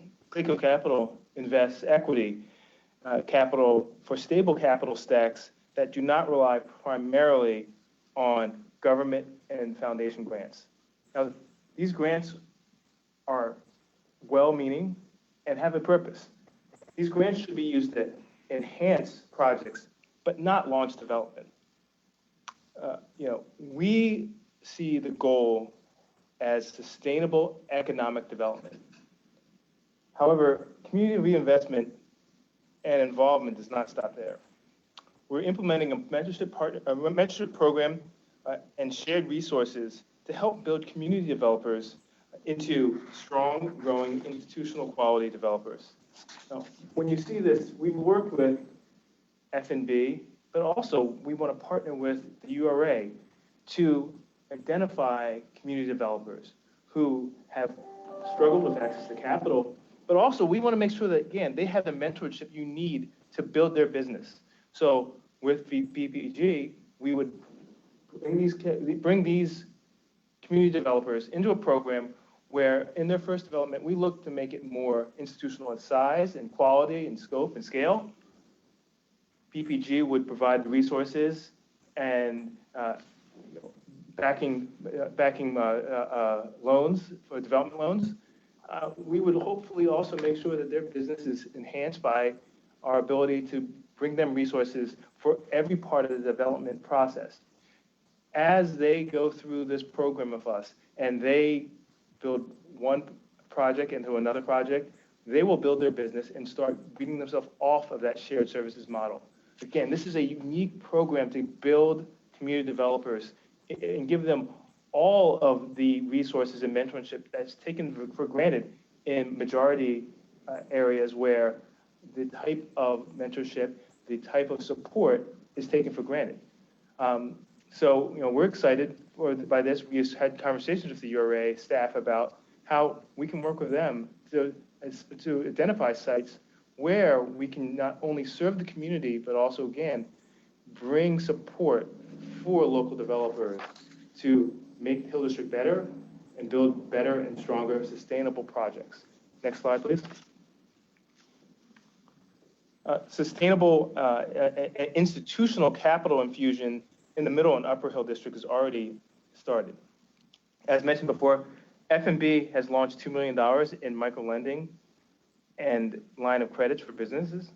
Clay Cove Capital, I was going to say that this is also actually important because capital infusion into the reserves of the Hill District Federal Credit Union which is a CDFI, is important. It has a multiplier effect and can actually bring even more capital that they can use and implement into their programs.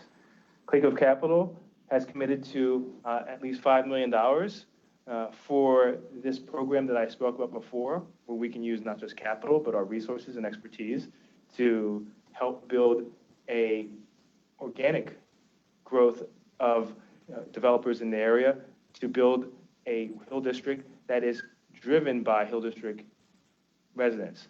And I think that's important. We want to make sure that we are leaving behind a legacy of sustainability by the Hill District residents, and we have supported them in building up the Hill and building their businesses. Again, all of these have a multiplier effect that we think is going to continue to grow and amplify the vibrancy of the Hill District. Next slide, please. Breaking the cycle of lack of access to capital is only one part of creating bankable communities where institutional capital can find ways to support the redevelopment, building, and vibrancy of these communities.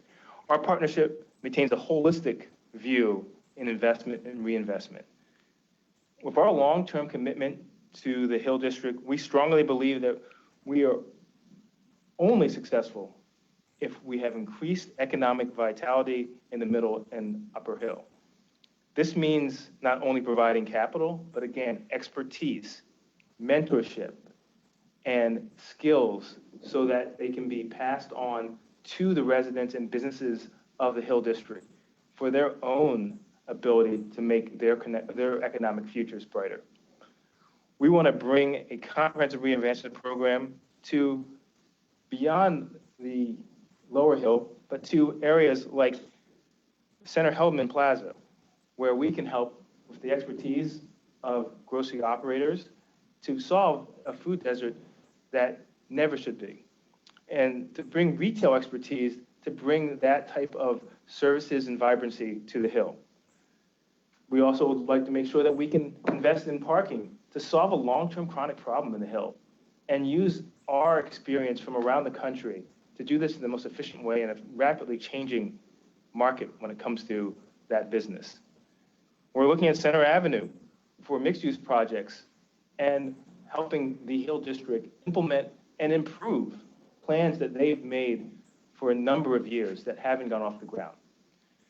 And we're looking at Wiley Avenue for residential that will not only support the local population, but hopefully bring strong in-migration into the Hill District to rebuild its population base, but yet keep the character of the Hill District as a historic center for African-American culture. Next slide, please. The next slide. So our comprehensive reinvestment plan means not only investing in real estate and businesses, but also, more importantly, investing in people in the Hill District. We plan to partner with the community to build an environment where Hill District residents can thrive and prosper in a redeveloped neighborhood. This investment program will achieve this by providing resources and services such as credit repair programs, financial literacy programs, STEM scholarships and internships, AI, robotics, and coding summer camps, down payment assistance for homes, funds for repairs, roofing, and windows and insulation on current homes, home equity lines of credit, and money to rehab existing home stock, all of which are part of the importance of building community. And I think that's unprecedented to see a development team get this deep into the process of rebuilding community. But for us, it's not only important, it's what our life's work's been. As Chris mentioned before, we've been doing this for 25 years together as firms. We have a track record of success, and we want to bring that success to Pittsburgh and the Hill District. So finally, we want to make sure that we're also showing that we can invest in ways that will bring also the people of the Hill District opportunities in the Lower Hill. So we want to reinvest in the Lower Hill parts that are accessible to the Upper Hill businesses and communities. And we look at some critical parts of this. We have food and beverage incubation for potential restaurants. Live Nation will provide facilities for local entertainment and concessions industries. Kiosks will provide food and beverage and retail incubation, and public art installation will be displayed and works with local artists. So again, this is what Chris has said so many times, which is important. Our whole goal is to have a time where you cannot tell where the Lower Hill starts and the Middle and Upper Hill begin.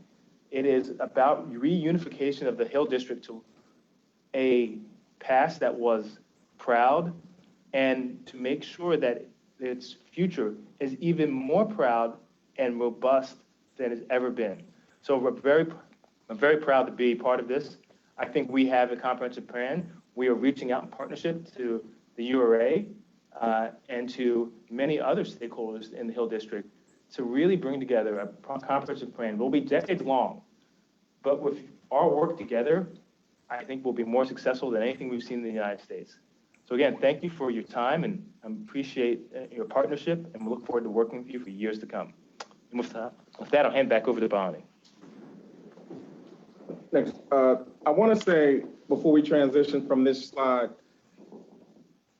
to the URA board, and in particular, Mayor-elect Ed Gainey, this historic moment after 263 years of Pittsburgh's existence, we are electing the first Black mayor, somebody who's in tune with the neighborhoods that have had so many years of disinvestment. I want to congratulate you on your election and connect your historic moment, this historic moment for Pittsburgh, to this historic moment for the Hill District. So I want you to think about the voices that you've heard from our business owners. I want you to think about the voices that you've heard from our residents who are making sure that we are keeping the pulse of the people in our plans that are moving forward. We'd like to work together with all of the partners, the stakeholders in the community around this whole development. That's going to continue. And we want to make history.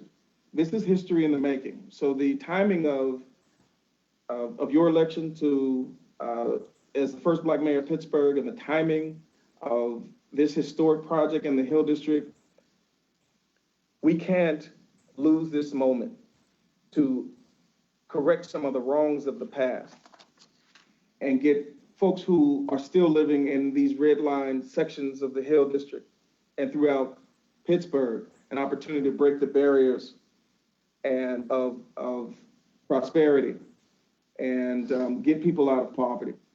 And so I want to transition to the next slide. This is just to recap on all of the engagement that we've had in community presentations the year before the pandemic hit, and making sure we stayed engaged with community groups even throughout.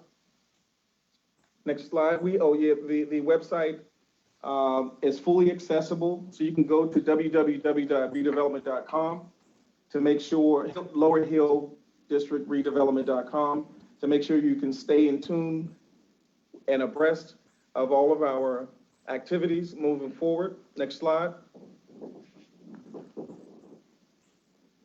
We're going to continue to engage MBE firms that want to participate in this project. Folks who want jobs. We have the first Source Center that's going to be opening up in 2 weeks. And we're going to open those doors to make sure that the jobs are not only being connected. So some of us can open up our phone and get to our network for jobs. We're bringing the network to the first Source Center. So employers are partnering with us. Service providers are partnering with us for a full comprehensive set of services around jobs. Next slide.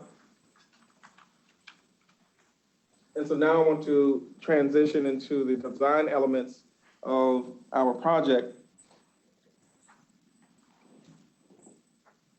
Great, thank you, Bomani. I'm really happy to have this opportunity to talk about the design for parcels G1 and G4, and also quite proud to be part of this team. It's a pretty amazing series of accomplishments that have just been outlined, and also this impactful project, starting with the work that begun on the master plan in 2019. In this image on the screen, the tower that you see there in the center of the image is depicted in the context of the master plan vision, what Bomani was sharing a few slides ago, which is really part of a vibrant, robust, mixed-use development fronting on a new public green space, right, seen in the foreground there, which really is a shared place for people to come together in a new way, in a new setting within the context of the Hill District as well as the city of Pittsburgh. Next slide, please. Julie did a fantastic job pointing out some of the data. I don't think we need to repeat it. So next slide here, which really just exhibits the parcel that we're talking about. Block G is essentially the shaded area that sits within the context of constructed infrastructure that was laid out in the PLDP. The images on the right just show the what exists today, which is essentially a series of large parking fields. They're vacant essentially, right, in terms of the program or spaces for people. And so if you go to the next slide, there's a new vision that starts right here as this diagram from the 2019 master plan. In essence, this green line that is shown running, through the center of the hill, the lower hill here, reestablishes Wiley as a physical and we believe a cultural heart of the lower hill, right? So it stretches up into the middle hill, but ultimately through the green space, the open space is going to connect to the Cap Park and into downtown. So it really is promoting very direct connections between the established neighborhoods and established downtown core. So we really think at the core of this project is built around the idea of community and connectivity. And if you go to the next slide, which is an exhibit of the master plan vision itself, this G1, G4 project is really the catalyst to a bold vision that you see on the screen. The green spaces that you see connecting from the Cap Park on the lower right and its proximity, to downtown connect directly and very substantially visually and programmatically to the G1, G4 spaces that will be a part of this project, but ultimately into the future spaces that Bomani touched on with F1, F2 parcel and the connectivity that weaves its way all the way up through the 28 acres to Crawford. So as you reimagine Wiley as this kind of cultural connector with activated open spaces all along its length, every block in this acreage ultimately has a direct frontage on this connective public green space in this vision. Next slide, please. So just reorienting ourselves quickly, this is an enlarged plan of the project area. And so the plan rotated. So the downtown is behind you now and the Hill District is above you on this image. So what is shown here, the tower is the kind of pink shaded area. And then the green spaces adjacent to it are the green and other lightly shaded tones. That is really a mix of multi-level terraces, and Lisa and the team talk a lot about that, but really about creating multifunctional experiences adjacent to the building. And that starts from Washington Place and the retail spaces and lobby entries that will front both Washington Place, but also in the pink and gray, also on the plaza level itself are also retail spaces and another lobby. So it's a two-story connected lobby that really stitches into the building into this site. If you go to the next slide, please. And this is a good view here. If you're up on that upper plaza, looking back at the office building, you're on what we refer to as the overlook. More about that in a second, but it's really an opportunity within the context of this landscape to connect to the green space, but also connect to downtown through this incredible potential vista. But you're also experiencing the transparency of the base of the building, so you're able to really kind of see the connectivity from inside to out. If you go to the next slide, you will see from the Washington Place level terrace, again, that kind of two-story lobby that's highly visible, and the notion of the landscape kind of connecting to the building, which is exemplified in the next image, which is a flat elevation view of the building overall. If you go to the next slide. And that section profile in the dark profile at the base shows how this stepped terrace engages with that multi-level transparent lobby. And then you can see the building itself has a very strong base that meets the ground, a strong middle, and then a cap that we refer to as the crown that kind of where the building meets the sky. So it's sort of very classical kind of configuration of the building. And if you go to the next slide, as the first building in this development, redevelopment in the Lower Hill, and also the closest building to downtown, it really has an opportunity to establish, this location as a destination with the opportunity to really initiate a rebirth at this place. It's a unique opportunity in the Pittsburgh skyline. It's highly visible. In reality, there's not a really bad view of this building from any direction, so it has presence and can become a gateway. So it can attract people and businesses to this location. Additionally, because of its great opportunity to have daylight and views, since you're not in a canyon of buildings, that's a differentiator and really can be a great place, for new tenants. The next slide, please, just shows a little bit about how we're differentiating the massing of the building and different glass types, which will help articulate and shape your experience of the building. And the next slide takes you back down to the G4 Plaza. In this case, you're as if you are walking from the future master plan F block connection coming from the hill, looking across the open great lawn, we call it, and towards downtown and towards to the tower, which is on the right side in this image. So it kind of gives you an overall feel of the building itself. The next slide takes us into a little bit of detail about stormwater management, which in this diagram kind of just shows the three primary strategies that we're deploying here. Really, one is maximizing pervious surfaces, so as much native plantings and whatnot integrated with shaped strategic plant hardscape elements, allowing for that pervious permeability and percolating of runoff. And then stormwater management being an active element, so where we have terraces and things, we're kind of collecting water, but ultimately the largest one is a major infiltration bed that will live under that large green space that we just saw in the previous image, and that handles the bulk of the rainwater. So a very sustainable strategy. And with that in mind, in the next slide, the project overall, the core shell project in particular is tracking to a LEED Silver certification. We're targeting right now 55 points, so we're sitting solidly within that silver range. And on the next slide, I think which is notable, the development team is committed to the Pittsburgh 2030 pledge, which is you can see in this document where the pledge has been signed on the right. And then I will hand the plan over to Lisa, who will walk us through some of the landscape elements. Thank you. Next slide, please. I'm Lisa Dugan with Up Studio, and I appreciate you giving me the opportunity to speak today.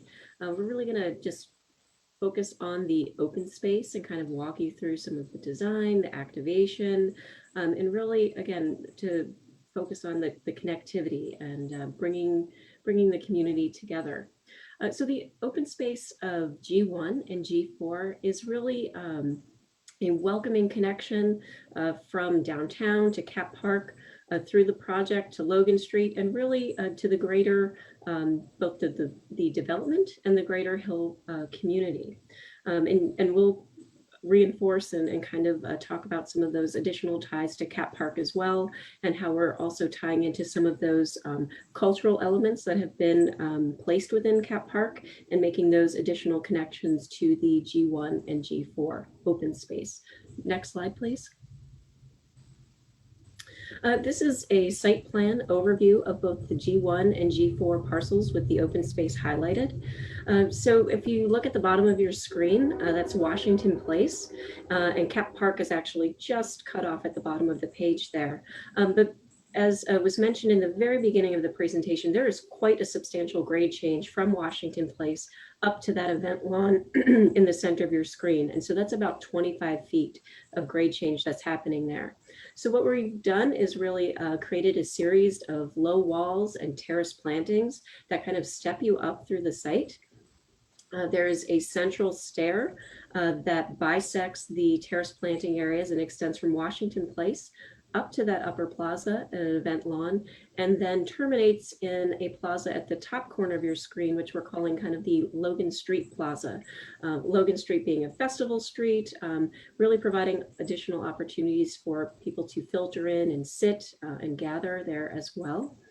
And then in the center of your screen, you'll see the event lawn, which is really the heart of the open space. It's framed on all sides by pedestrian pathways, shaded by trees, and there's kiosks. Those are the orange kind of buildings at the top right-hand corner there. But it's really set up to be, again, that heart of this development here. And then just directly below that event lawn, you'll see the overlook that was mentioned, which provides not only opportunities for art and performance space, but really expansive views out over the city. And then lastly, right in front of the G1 tower and in between the event lawn, you'll see a gathering space, which is really a grove or bosque of trees under which there's seating areas and space. It's another opportunity for a more intimate gathering scale and smaller programming, so that we have kind of a diversity and hierarchy of scales of space and also events that can take place there. Next slide, please. So I'd like to walk you through just the accessibility and the pathways. I think it'll be beneficial to understand some of the circulation here. So looking at the bottom of your screen, you'll see Cap Park, and there are existing crosswalks that actually connect from Cap Park to across Washington Place and into the site. So this diagram actually highlights our initial kind of circulation and pathways. So as we cross over Washington Place, you'll see that there's red arrows and there's a step and ramp that's integrated. So that'll lead you right up. So if you follow those red arrows into the lower level lobby. From there, you can take an interior elevator up to the upper plaza level, and then the upper plaza level, as is indicated with additional red line work and arrows, indicates that it's all at the same elevation. So really all of that grade change is happening, in the center of the site, but it is certainly accessible throughout. And then at the top of the screen, you'll see on the G3 parcel, it looks like a black zigzag line. That's actually a temporary accessible connection from the upper plaza, so that we're making sure that even during these times where the other parcels aren't developed yet, that we're still thinking holistically about circulation and movement and creating that unified accessible experience. Next slide, please. And this slide is focusing on the circulation that's in the future. So just again, reinforcing that we have connections from the G1 parcel to G4 and all the way across to the future F2 parcel. So all of those terraces are designed so that we are connecting directly to the accessible routes and pathways of F2. Next slide, please. This is a section through the G4 landscape terraces. What's important to note, I think this really gives a nice feel of the grade change and how that's happening, but we've really carved out at each of these terrace levels, these intimate gathering spaces. They're places for people to gather, collect, and also program, again, at a smaller scale, not necessarily the event lawn scale. There's also a large kind of wood bench features that are built into some of these walls to take advantage of gathering. And also views, because as you start stepping up, you can look out. And as Peter touched on, these landscape terraces also provide additional opportunities for stormwater management. Next slide. This perspective is standing at Washington Place. So this is the central stair that goes directly up to the upper plaza and is flanked on both sides by the landscape planters. Next slide. This is just an aerial view. Again, as you're looking down towards that lower level lobby entrance, that was the integrated stair and ramp that I mentioned, just to provide that unified accessible experience. Next slide. This aerial view shows you the G4 terraces kind of in the foreground, some of those wood bench elements, the smaller scale seating, permeable paving and trees. And then off to the right of your screen, you'll see the overlook. Next slide, please. And then just the last two slides here really focus on materials. So we're using throughout the site a concrete unit paver to define those pedestrian pathways.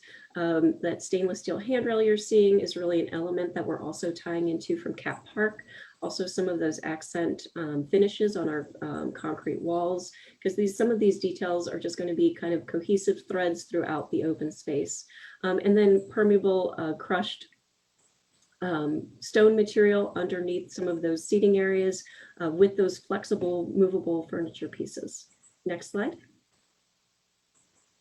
And lastly, just looking at landscape lighting, the top left image is kind of showing you more of an evening, maybe early dusk view, but making sure that we're thinking about the safety and comfort.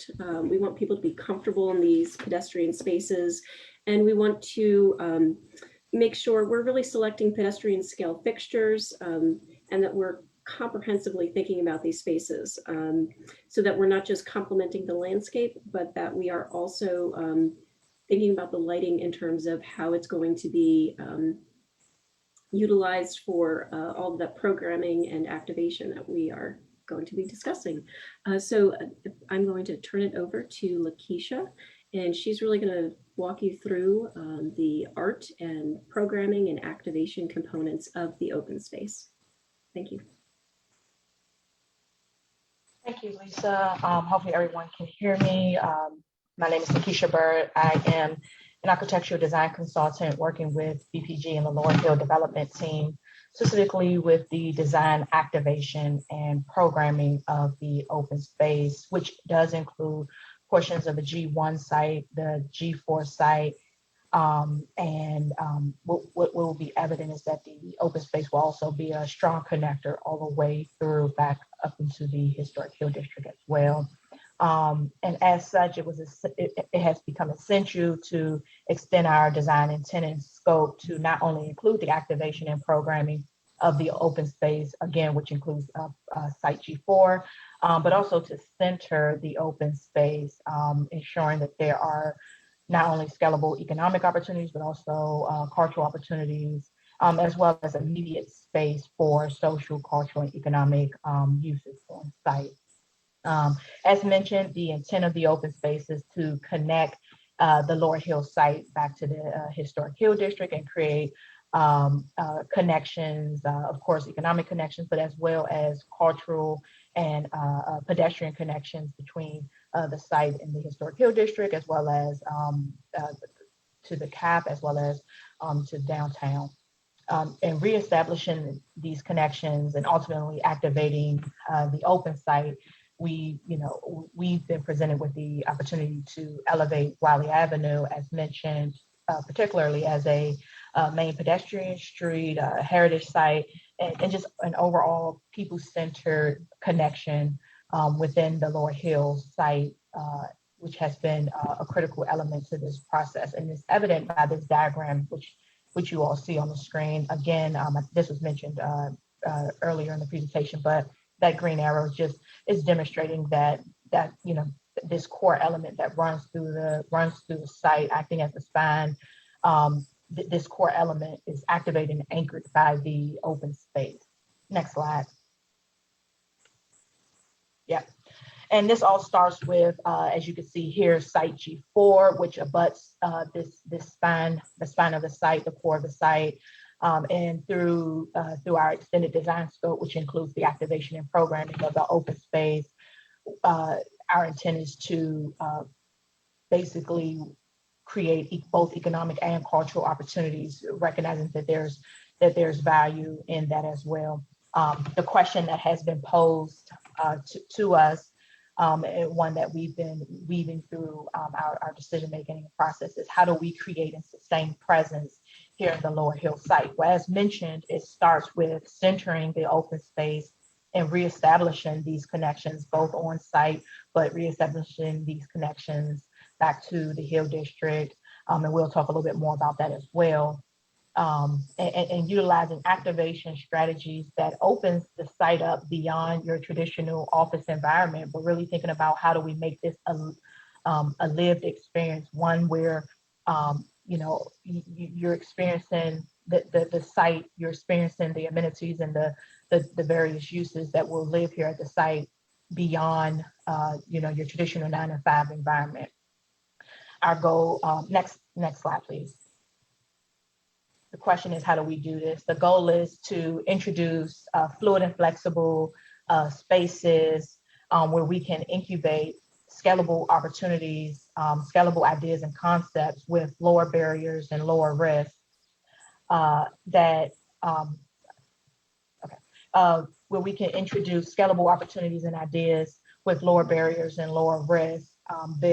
This slide and the next slide really demonstrates similar concepts. We're really demonstrating the opportunity for both daytime and nighttime activities. It's essential that we create an environment where you can live and experience the culture, you know, beyond your traditional 9 to 5 experience.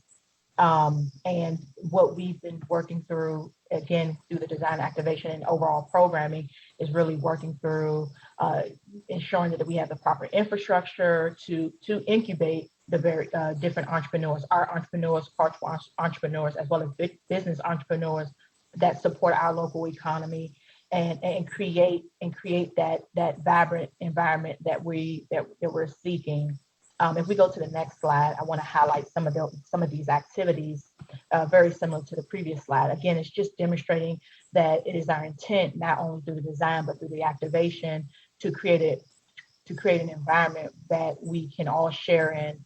And a part of that is through how we activate the site. What are the activities? And that's essential. With, as you see on the screen, we have you know, different ideas and concepts that we're working through, such as night markets. Some of these concepts are, you know, we're all somewhat familiar with. Movies on the lawn, you'll see that throughout within other neighborhoods as well. Community festivals, things where we can celebrate our culture. Food truck festivals, we mentioned earlier that Logan Street is being designed as this festival street, connecting up into the site as well. But again, creating these fluid and flexible spaces where people who might not always desire, you know, we want to also consider those who might not consider brick and mortar, but they want to do business. How do we create spaces for that? So through varying activation strategies, night markets, pop-up plazas, food truck opportunities, all of these things to support the local economy will be beneficial. And what we're really demonstrating is that the activation of the site, these activities really just create opportunities to connect with our local entrepreneurs, our Black and Brown artists, and food operators and others who desire to be on site, desire to do business on site, desire to have a place on site. If we can go to the next slide. And with this being said, I'd like to welcome back Dr. Kimberly Ellis, who will actually speak a little bit more on what some of those opportunities are. Thank you, Dr. Thank you so much, Peter, Lisa, and Lakeisha. We really appreciate it. As you see here on this particular slide, I just want to walk you through a few elements. At Wiley and Crawford will be the curtain call. That is with the engagement of artist Walter Hood. It's a long overdue promise that is being fulfilled, thankfully, with a $2 million contract through Cosmos and in partnership with Walter Hood. That's extremely important. With this right arrow that stretches from Wiley and Crawford over to Freedom Corner. You see Freedom Corner is on the end of the right arrow. It's just to note that's where Freedom Corner is, and it will be a part of our legend because it's really important for us to share what is around the area and to sweep up Wiley Avenue, which I will talk about as well, and up Center Avenue too.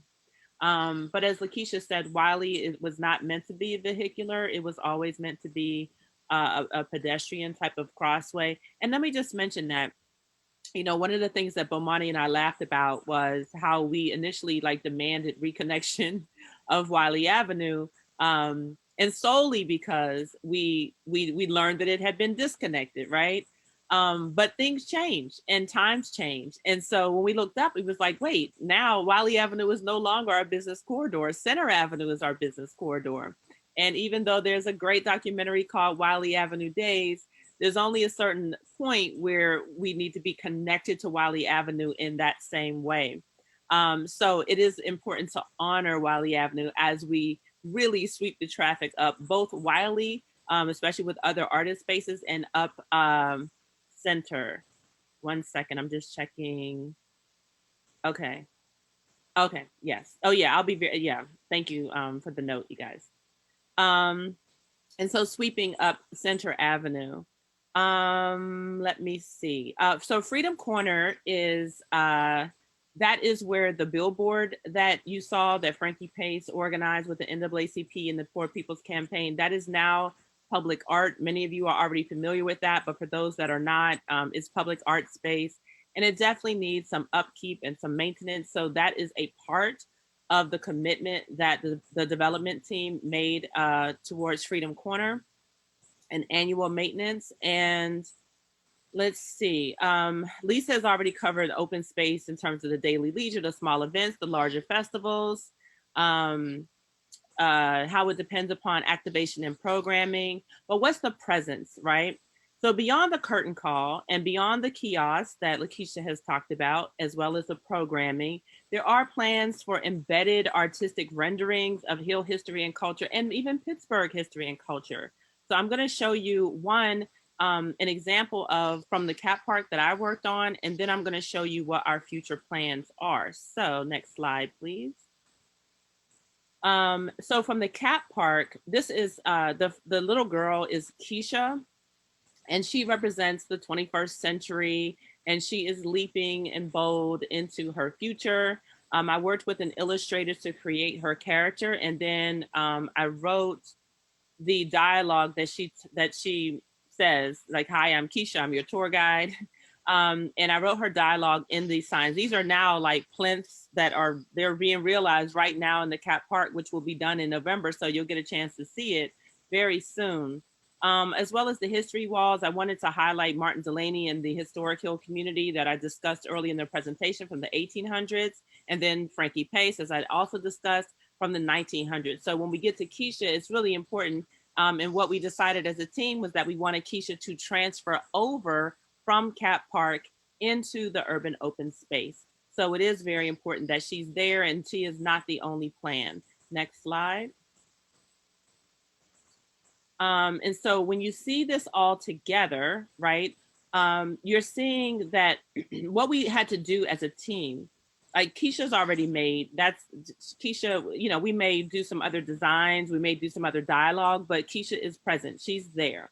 But when it comes to the other aspects of the design and creating other presence, this is kind of really honestly the fun part, is that Gensler and Up Studios did an excellent job, and LaQuattro Bonci designing this space. And I just want to also mention that LaQuattro Bonci, Lakeisha, and I are all back together again because we worked on the Cat Park together. And one of the things that we learned is that even if you don't have a lot of funding, you can incorporate art in the actual built environment. Now with this development, we actually do have funding, but we also want to incorporate art in the built environment so that it is permanent. It is always there, and it's not just a statue, you know, in the middle of a park. So we wanted to be more creative than that. And so in these bubbles, basically you just see kind of imprints and images where we're literally trying to make the elements artistic. Next slide.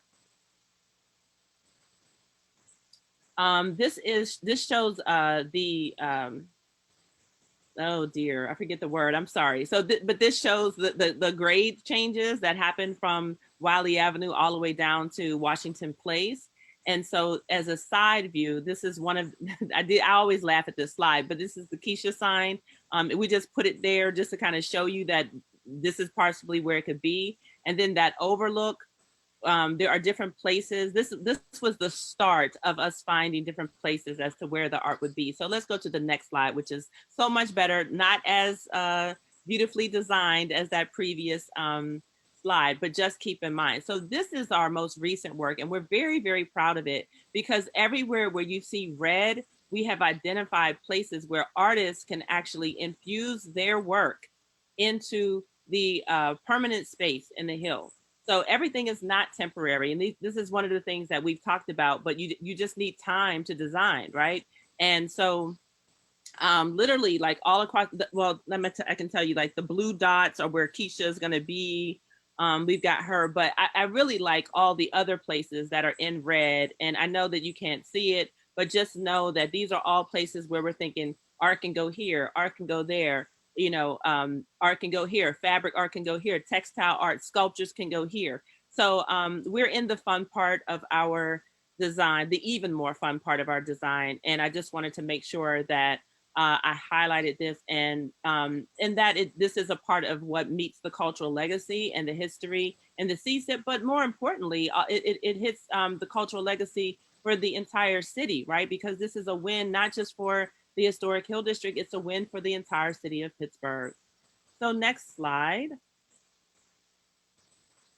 So overall, this is kind of what you're seeing when we talk about connecting Wiley Avenue. And one thing that's really important, you all, is that I had an artist info session with Lakeisha Bird, and we talked to some of the artists. And one of the things they were asking was, well, you know, well, we have an art studio on Wiley Avenue, or we have places on Wiley Avenue that we would also like to be highlighted. And also, you know, the Crawford Grill has historic markers still on Wiley Avenue. So Wiley Avenue is still important. It's just that our main business corridor is on Center Avenue, right?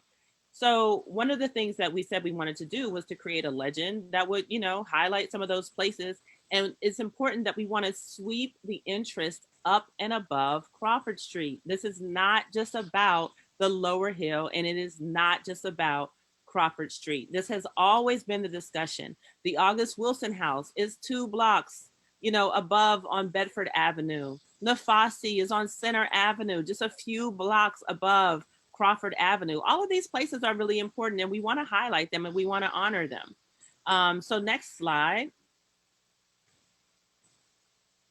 Yes, so this is it, you all. This is our presentation. This is the work that we have been doing over the last year, and for Bomani and myself and Lakeisha and Janae for the last 5 months. And I'm very proud of this project. It's time for us to write a new chapter of Pittsburgh that tells the progressive history of its past, as well as its future. We want to move forward with a new vision that honors and repairs the past, creates a better design, and forges a new equitable path of shared prosperity. And I would be remiss if I didn't say that I want to move forward with this project with our new mayor-elect, Ed Gainey. And I'm very proud of him and very thankful for the chance that he gave me to do some community engagement that wasn't even in my neighborhood. So I want to thank you all so much for listening to us today. And we are grateful for the time that you've given us. Let's move forward and have a wonderful day. Thank you. So I want to thank the development team for that very robust and thorough, looks like 111 slide presentation. I also really want to thank the folks who have stuck it out and are still with us in the meeting, because now we're going to move on to public comment. I think, right? There's still a bunch of slides here, but I think we're on public comment now. Yeah, there we go. And so now we're going to move on to public comment. This is a chance for, the board, the entire board, to hear from members of the community about your view of all these proposals. It's been said over and over again by the development team, by board members, that this needs to be a development that creates benefits for the broader community, whose benefits flow uphill to the middle and upper hill. So now we need to hear from members of the community what your thoughts on this are. And we do have, I think we have a number of folks who registered in advance for public comment. So I think we'll go to them first. Sam, I would recommend reading the public comments first and then moving over to those that registered to give live public comment. I think some of the folks who submitted written public comment are also going to provide live public comment. So I'm not sure how to. I'm not 100% sure. I think some of them may have filled out the form. I think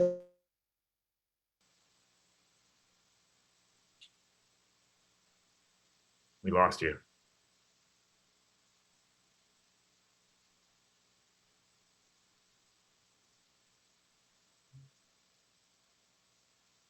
Diamante, did we lose you or did we lose me? No, Sam, you're still here. Okay. All right. I guess while Diamante's internet catches up with her, you're faster than your internet. yes, I am all the time. So I can read what we received. There's about 8 or 10 that we've received in writing. I'll read those out. And if there's overlap, then I guess so be it. And then we'll go to live public comment, which, as I said, we have a bunch of folks who registered for public comment in advance. We'll go to those first, and then we'll open it up to anybody else who wants to speak to the board. But first, let me get to the written public comment that we received in advance. So the first is from Lee Walls. So that's they're also registered for live public comment. Okay, so the first written public comment is from Santi Turner, who says, as residents of the Hill District and members of the Zone 2 Public Safety Council, we offer our full support for the Lower Hill FNB Financial Center Development Project. Capital investments such as this project not only enhance business objectives, but also create economic opportunities and expanded growth for the communities in which they exist. As a council, we all agree on one fact: the redevelopment, revitalization of the Hill District is long overdue and we can wait no longer. We believe that this project will be the catalyst to improving the condition of our community and for creating a safer community for current Hill residents and future generations of Hill residents. We do, however, expect all parties involved to keep the interest of the Hill Districts and its residents in the forefront of this project as it moves forward. And it's actually signed by the Zone 2 Public Safety Council, Gail Felton, Chair, members Lorraine Moten, Tanya Ford, Sante Turner, Pam Walker, Tiffany Kinney, Antoine Bailey, Jan Council, Antoine Smalls, Tom Boyd, Mike Logan, and Gilbert Lowe. There also is a written comment from Gilbert Lowe III, who wrote, "My name is Gilbert Lowe III, PE. I am a professional engineer licensed by the state of Pennsylvania and a real estate investor. I was born and raised in the Hill District, and I graduated from Shenley High School in 2000. I graduated from Penn State University in 2005.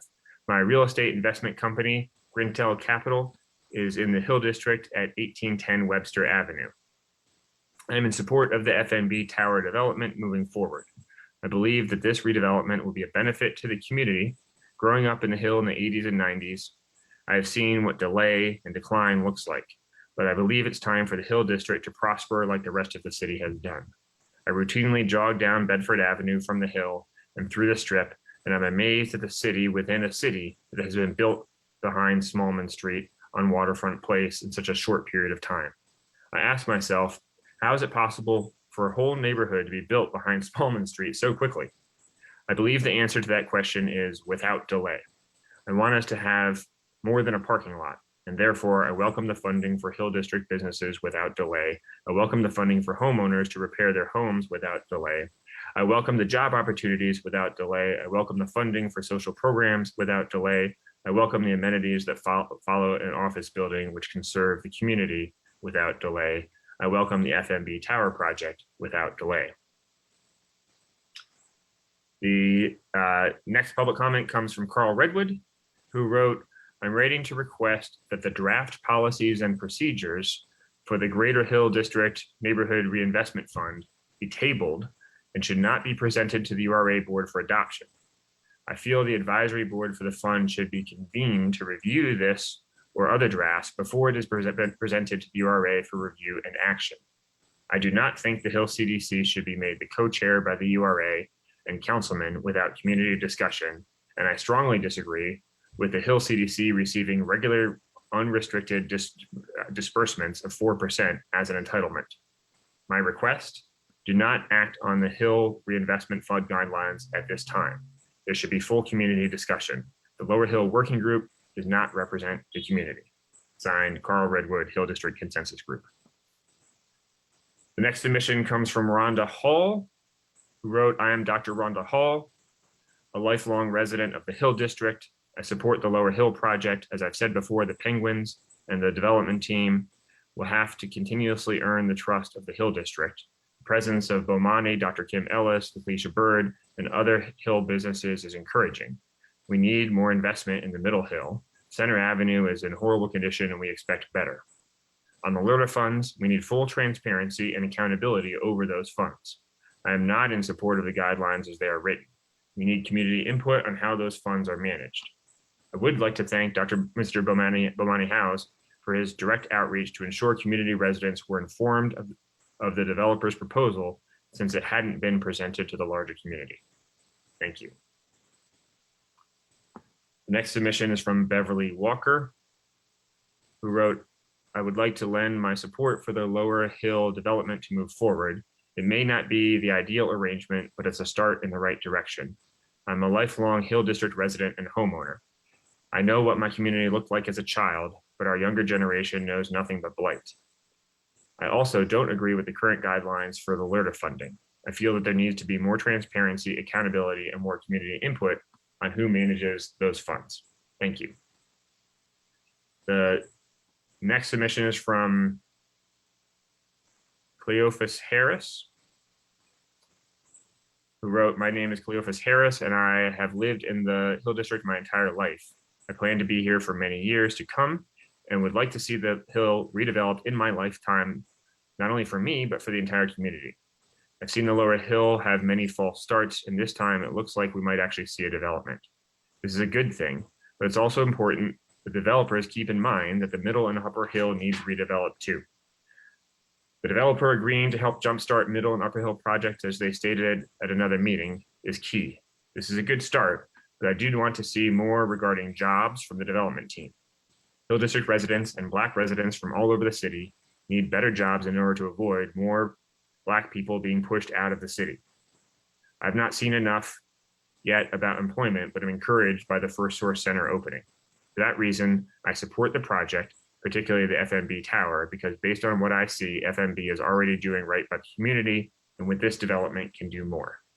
My final comment, which is more of a question, is about the money that is coming to the Hill from LERTA. Where will those dollars be kept, and what groups will be controlling the money? How can more voices be at the table for complete transparency? We need to see results from the money, or it will disappear before our very eyes and there will be no development to show for it. The Hill District needs to meet regarding LERTA and any other money coming to the Hill before anything is finalized. We have a submission from Tanya Ford, who writes simply, I am in full support of the Lower Hill project. It's time to progress. Another from James Scott, who wrote, I support the Lower Hill FNB Tower, in particular the young man Bomani, who's been reaching out to the community, educating residents like myself who aren't typically engaged in what he's trying to do. There could be a lot of good construction jobs to teach our youth a trade and get them on the right path, and it's about time somebody actually showed some interest in getting Hill residents back to work. There's a lot of talk about building up the Hill, and it's good to see. There's a lot of talk about money coming in here, which is good to hear, but we need to see proof that the dollars are making sense for real deal Hill District residents that need their spirits lifted, not just a select few with all the control. Penguins need to keep working with the community to ensure the Hill stays the Hill, but at the same time, the Hill needs to get caught up for our kids' sake. We need more businesses, a grocery store, and homes that people can afford to own, not just rent their whole life. I don't know if the Lower Hill can do all of that. My hope is that the Hill gets back to being the center for everything center of everything for Black Pittsburgh. Let's move the Hill forward with that in mind. And then the last two are from Felicity and Marimba, who I think are going to read them and provide their own public comment statements. Yes, I think all of the remaining public comments, those parties are here, and I believe they would like to speak in person. Yeah. If possible. So if that doesn't happen, we can come back and read them, but let's allow them to speak for themselves. Absolutely. So those are, I think, all of the. Oh, sorry, there was one that was emailed but wasn't consolidated into the public comment document yet from Glenn Rayson, but I believe he's also prepared to speak publicly. It is in the document, and I believe that he is prepared to speak publicly. Okay. Okay, so then I think we can move on to the live public comment. All right, I'm going to turn it over to Daniel. He's put a lot of thought into how to manage this. So Daniel, I'm going to turn it over to you for you to begin to facilitate how we bring in the folks who will give live public comment. So we ask that if you haven't pre-registered for live public comment, that you enter your full name first and last in the Q&A. We will take comment from those individuals as we receive them. Everyone who's registered for live public comment will receive 3 minutes to speak. I will be timing that 3 minutes, and when you're about 10 seconds up from your time limit, I will let you know that. So yes, if you haven't already registered for public comment but would like to provide public comment, please type your full name into the Q&A, and we'll take it from there. But we'll start with those who did pre-register for public comment, which I don't have the document in front of me. So if one of my colleagues could let me know who's first. First one on the document is Rhonda Hall. I think that public comment was read already. Yeah, okay. So then Derek Tillman.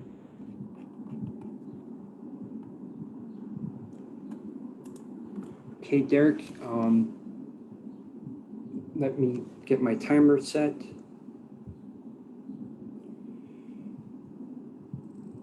Okay, you have 3 minutes. Please begin.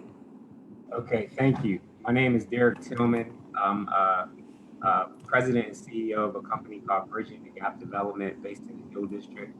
I am a community stakeholder, also a church member in the Hill.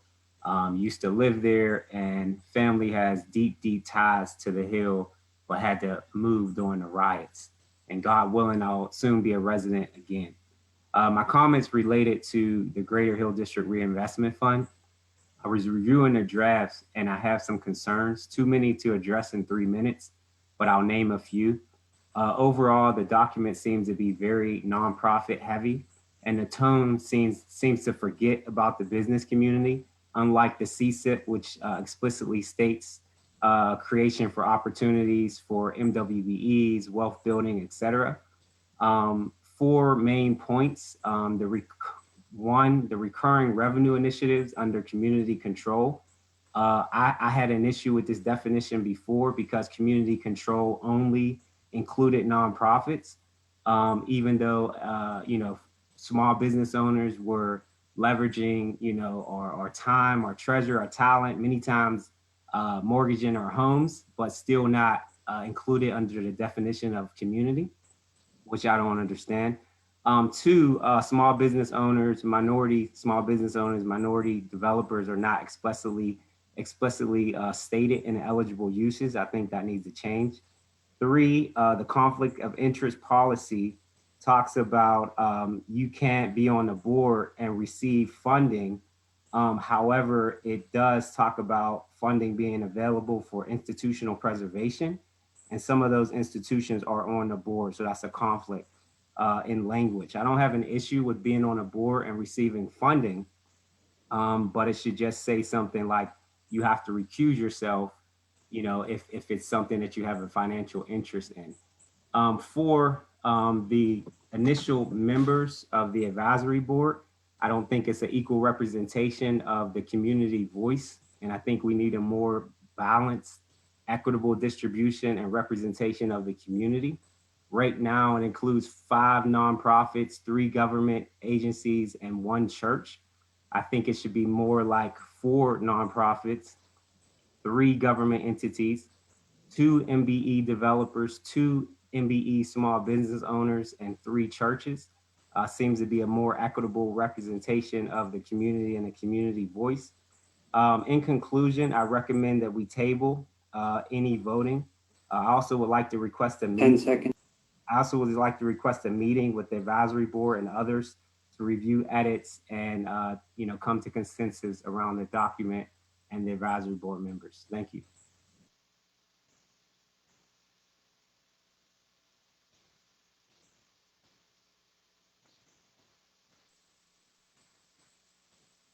Okay, who's up next? Like Tyan is up Tyan next. Battle.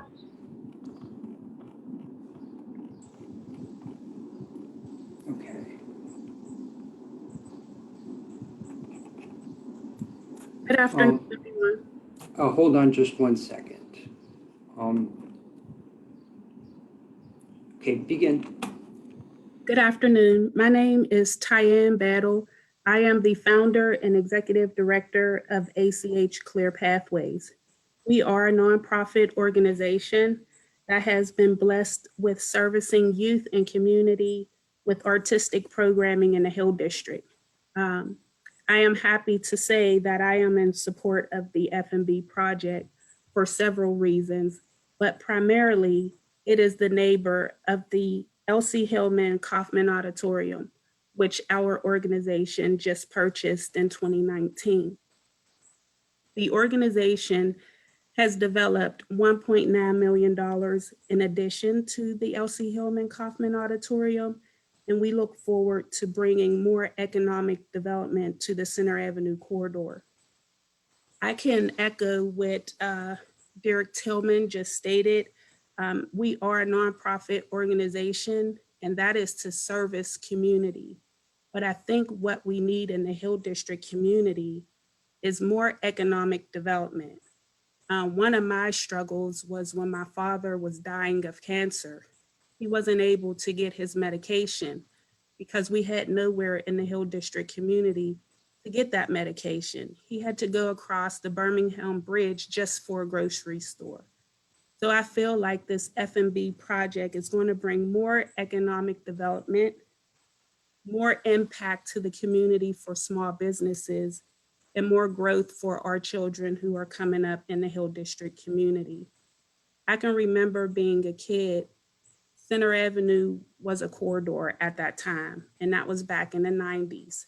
I can remember shopping at the Hills Pharmacy, where my family was able to go there and cash their paychecks because they weren't able to get a bank account.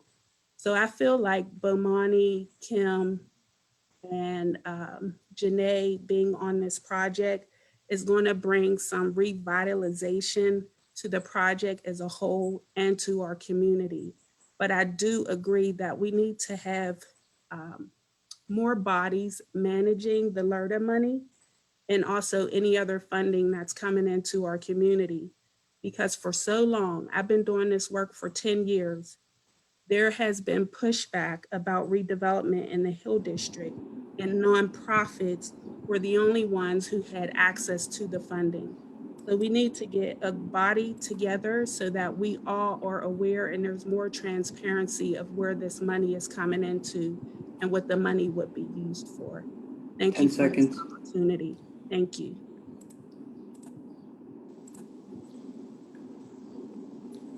Who do we have next?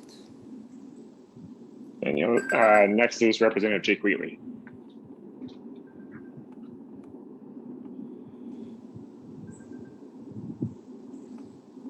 I do not see that person in the attendees list. Is it possible that they have a different display name?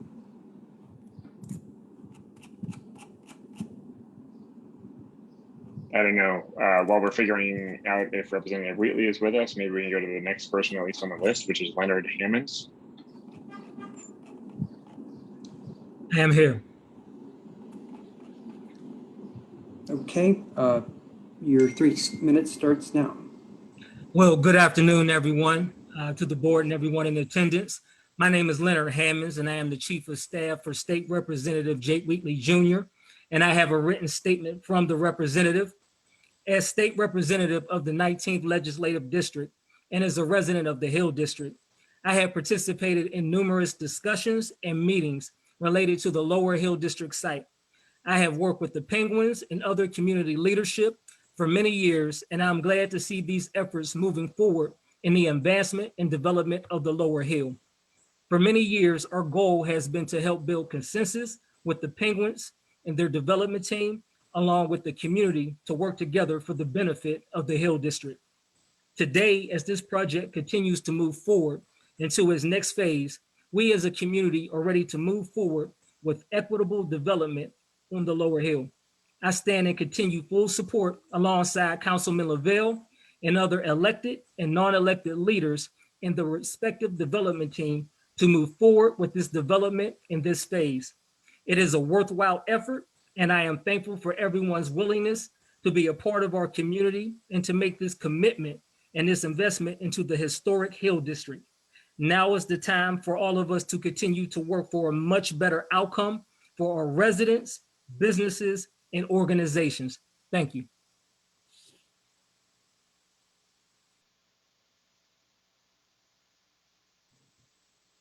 I believe up next is Marimba Millionaires from the Hill Her last CDC. name is pronounced Malayans. It's Marimba Malayans. Oh, I apologize. It's all right. Okay. Okay, your 3 minutes starts right now. Thank you. My comments are going to extend beyond 3 minutes. So I just want to ask for a little bit of a deference because of our involvement in the project for the past 12 years. I also want to just respond to some of the comments before I start that the reason why the Hill CDC is receiving operating support is because the Hill CDC singularly filed an appeal in the Court of Common Pleas many years ago to secure the LERTA fund for the Hill District community. And so I appreciate that everyone wants to participate and everyone should benefit. There are very explicit and clear reasons as to why the Hill CDC is being recognized for the leadership it demonstrated for the Hill District community. With that said, to the board members of the URA Board of Directors, I want to bring to your attention that the development team has still not signed a community reinvestment plan for blocks G1 and block G4, and that the development team has abandoned the Hill District's only unified community voice for community development. The Development Review Panel is the name of that community process. Additionally, the developer was largely non-responsive to the Executive Management Committee's request. The two bodies asked for, 1, a non-legally binding commitment to include first source hiring goals of 1 in 10 new employees in tenant leases so that Hill District residents would have a chance of getting hired. BPG and the Penns said no. We asked for a commercially reasonable amount of affordable commercial space in the tower for small and Black-owned businesses so that outdoor kiosks are not the only option for these types of businesses. BPG and the Penguins said no. We asked for community ownership in the form of a condo, which I now see the development team is doing commercial condos. And we asked for community ownership of the actual kiosk. Again, the only location where most Black businesses and small businesses will be able to afford to be located. BPG and the Penns said no. We asked for advisory and decision-making partnership with the community for their proposed Hill District Opportunity Zone Fund, which are known to potentially gentrify neighborhoods. BPG and the Penns said no. We asked for reinvestment into the children of the Hill District community by piloting a program such as baby bonds for low-income families. BPG and the Penns said no. A commitment to fully fund the First Source Hiring Center for the length of the development. BPG and the Penns said no. We've heard so many no's that it's hard to believe that the development team's efforts rise to the level of best efforts, as you required in May 2020, when they requested a preliminary takedown. The fact is, we had to ask the development team to stop asking for meetings since they were not making any substantive plans to their, any substantive changes to their plans month to month. The City Planning Commission discerned that, quote, something is off, and condition their approval on Block G1 and Block G4, and so should the URA and the SCA Board of Directors. You should condition your approval on a signed community reinvestment plan. The City Planning Commission required that the development team more transparently and effectively show how they are meeting community agreements in forthcoming developments, as opposed to the development team being overly reliant on slick marketing and a handful of gigs for residents. I am here to alert you to the lack of partnership demonstrated by the developer and the circumvention of the community process, which has unfortunately and perhaps unknowingly been aided by the URA. The EMC and DRP are the only processes and the only forums for the community to give deep dive input versus singularly one-off individuals who may not be as familiar with all of the machinations of the process. My request is that you demonstrate the highest level of discernment today and in the days leading up to the vote. I would encourage you to look beyond the headlines and marketing slicks and to ask yourself the most critical questions. Why did the URA refuse the Hill CDC's request for a formal legal opinion on which members of the Executive Management Committee should be ineligible to vote on the development team's performance against the CCIP due to the conflicts of interest? When you saw the 100% earlier, I think we must ask, who sits behind those scores? The answer is Kevin Ackland, an employee of the Pittsburgh Penguins, Tracy McCants Lewis, an employee of the Pittsburgh Penguins, Irvin Williams, a consultant to Buccini Polling Group, Glenn Mahone, a former and possibly current counsel to the Pittsburgh Penguins. So you see, the EMC is a little stacked in favor of the developer and not so much for the community. And so we ask you to be very discerning as you decide how you want to view and weigh the input from the EMC on this specific development. While we respect these professionals in general, there is no question that they are conflicted and should not be providing their recommendation to a body such as the URA on whether their plan measures up against the CCIP. At the EMC level, each of these persons has declined to hire legal counsel specifically for the EMC to secure an opinion on how to deal with conflicts of the magnitude in question. Perhaps this explains why you don't have a monthly memo from the project administrator, Lance Harrell, as you have for the past several months. Why did not the URA break out the project so that Block G1 and Block G4 could be assessed on its own merits versus clustered together to give the appearance that they meet the goals of the CCIP? For example, the tower has job opportunities, but fulfills no wealth building opportunities, cultural legacy goals, or even long-term job opportunities from tenants. So when we open this building, there are no commitments from the people who will occupy the building to hire people from the Hill District or even from the city of Pittsburgh. I think that's something the URA board ought to consider. Why is it okay for taxpayers to provide tens of millions of dollars of subsidy for this project for wealthy organizations with no assurances for jobs by the developer for Pittsburghers beyond construction-related commitments? Why are most of the advocates who desire no additional community benefits employees of the developer or business owners who are getting a contract? And why are they showing up in the final hour after you can see for yourself, after all, you can see for yourself that the community reinvestment programs have not substantively changed since they were before you in May of 2020. Finally, please ask yourself, who is ready to stand accountable if the community members who are raising flags today turn out to be right when we look up in 2023, when the building opens? Are you as individuals and public servants prepared for what is to come? Pittsburgh keeps flying the banner of equity, and time after time, we keep falling short when the opportunities to make real change are presented. We're better than this, aren't we? Marimba Malayan, signatory of the CCIP, member of the Executive Management Committee, President and CEO of the Hill CDC. Thank you. And thank you for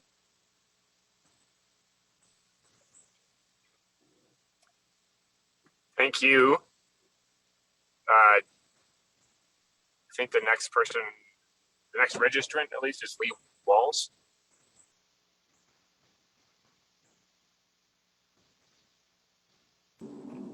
Bear with me just a second. My computer has decided to freeze.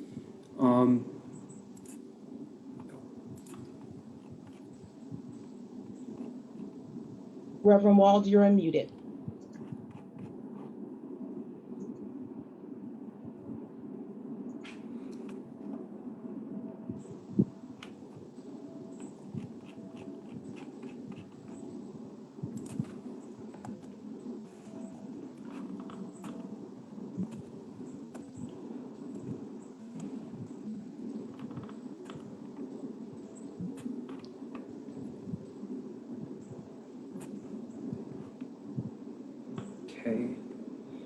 I'm here.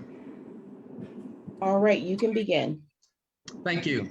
Good afternoon, board members of the URA, stakeholders, members of the executive staff for Buscemi Poland. My name is Lee Walls. I'm a lifelong Hill District resident. I was displaced from the lower 28 acres some 71 years ago and remember it vividly, so this is real for me. In 2015, the district community, Hill District community began a collaborative process among community, its organizations to create a process of reviewing projects that would impact the Hill District.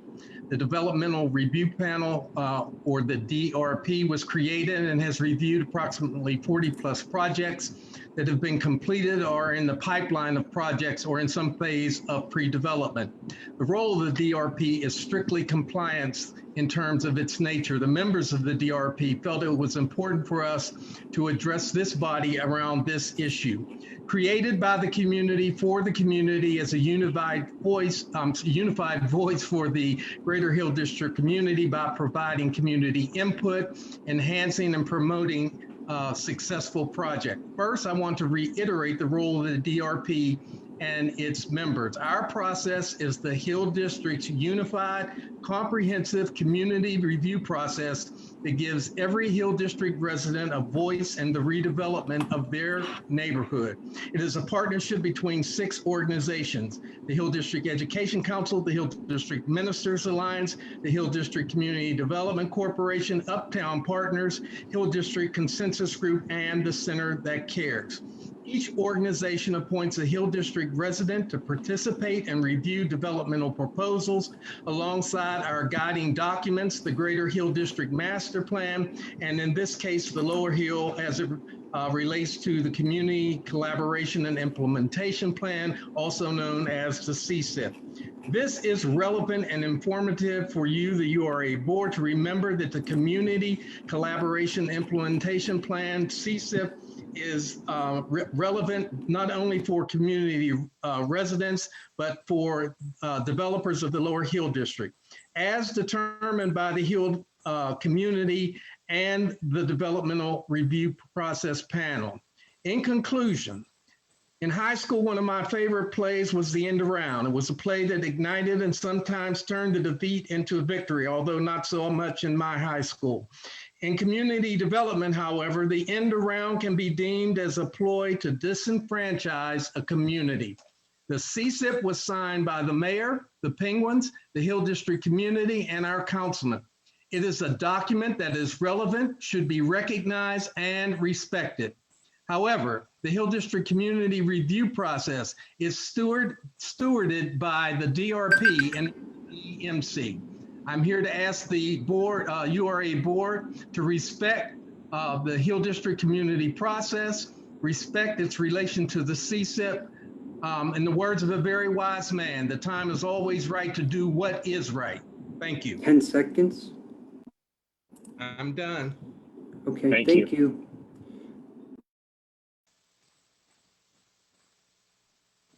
I think there's only one other person who pre-registered, which is Claudia Pierre.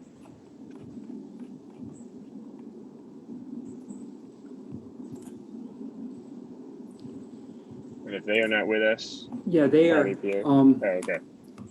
I will let you know when your comment period starts. Okay, you're good to go. Hello, everyone. My name is Chef Claudia Pierre, and I am excited to just simply say, on behalf of the people that we serve thousands of meals to throughout, we would love to see development, but we would also love to see transparency. The one thing that we have not heard was legally binding contracts for a lot of the entrepreneurs and a lot of the different organizations that are vying for and very excited about. And I understand both sides of the coin. And as a community member and a resident of the Hill, we want to see a beautification process happening. Simultaneously to building, we would love to see a lot of beautification happening right now to make it more attractive for other small businesses to come to.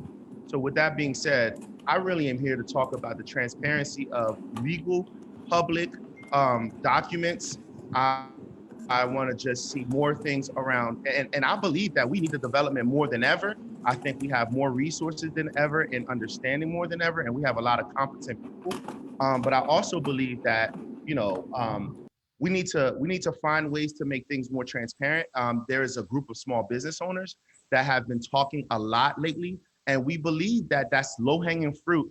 That once we start talking to people who are invested, developers as well as small businesses, we need to make sure that it's in writing. Some of the promises that are being made. We also need to make sure that, you know, we're holding each other accountable on all fronts, and even when the money, the LERTA money that has been fought for, is coming down the pipeline, we need to make sure that there's a lot of transparency and efficiency with the speed of it and the projects that are picked to make sure that that comes to us. I'm not going to stay long, but with the people that we touch every day, between transportation during this process and access to food, we really would love to see the development happen, but with transparency and clarity to the community members that will be inconvenienced in a lot of different ways throughout the process. So I think that there is work to be done. I do believe that development needs to happen, and I believe that we have to really consider some of the things that the community is saying, but development needs to happen. And let's get some legally binding documents put publicly so we can start to hold each other accountable. And that's what I have to say.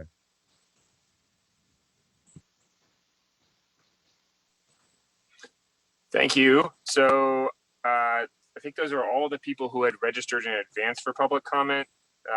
So I don't, Daniel, you got to wait for people to identify themselves. We've got 3 more public comments from Dale Snyder, then Glenn Grayson, and then Felicity Williams. And Tracy McCants Lewis, I think, is the last registered public commenter. So we'll end with her and then transition into opening it up. Got it. Thank you. Okay, you should be good to speak, Tracy. Okay, your 3 minutes starts right now. Good afternoon. Thank you to the URA board for allowing me this opportunity to speak. I'm going to read a letter that was drafted and signed by numerous members of the Executive Management Committee. Again, my name is Tracy McCants Lewis. I am Vice President of Human Resources and a Deputy General Counsel for the Pittsburgh Penguins. As members of the CCIP Executive Management Committee, we confirm our commitment to ensure the developers' adherence to the CCIP goals. Both FNB and Buccini Polling Group have responded to guidance from the EMC related to their responsibilities as outlined in the CCIP. Over the past year, they have improved and proven their commitment to the CCIP with respect to the first phase of the Lower Hill redevelopment, specifically the FNB Tower proposed to be built on parcels G1 and G4 on the Lower Hill. MBE hiring and hiring commitments, and the first source center, to name a few. Community development is not easy, and a project of this magnitude is no different. The EMC has been actively reviewing the developer's community benefits plan and engaging in negotiations to oversee that the entire development is in alignment with the goals of the CCIP. Through these negotiations, there has been some give and take, and while not all parties have been happy at all times, the proposed FNB Tower project is an important first step that will ignite the equitable redevelopment on the Lower Hill and offer economic community investment in the Middle and Upper Hill District after years of delay. As you are aware, the first phase of the Lower Hill redevelopment has received final approval by the Planning Commission, and we support approval from the Urban Redevelopment Authority. Being that the Hill District has suffered from disinvestment for over 70 years, we believe that this project is a historic first step in the right direction. The work of the AMC will be ongoing, committed work that will oversee the entire redevelopment, not just this single project or phase. Our work to ensure compliance with the CCIP will not cease. There is more work to be done, and we know that, and it needs to be done by the developer in the future to reach the CCIP goals that we as members of the EMC are empowered to see come to fruition. Signed by Tracy McCants Lewis, Glenn Mahone, Kevin Ackland, Tyann Battle, Irvin Williams, and Majestic Lane. Again, I thank you for the opportunity. We, as members of the EMC, are committed to ensuring that the development team is in compliance with CCIP. Thank you so much.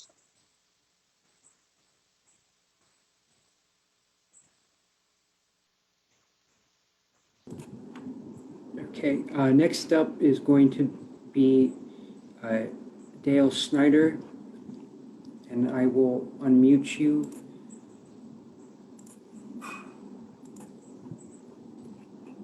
Okay, your 3 minutes starts now.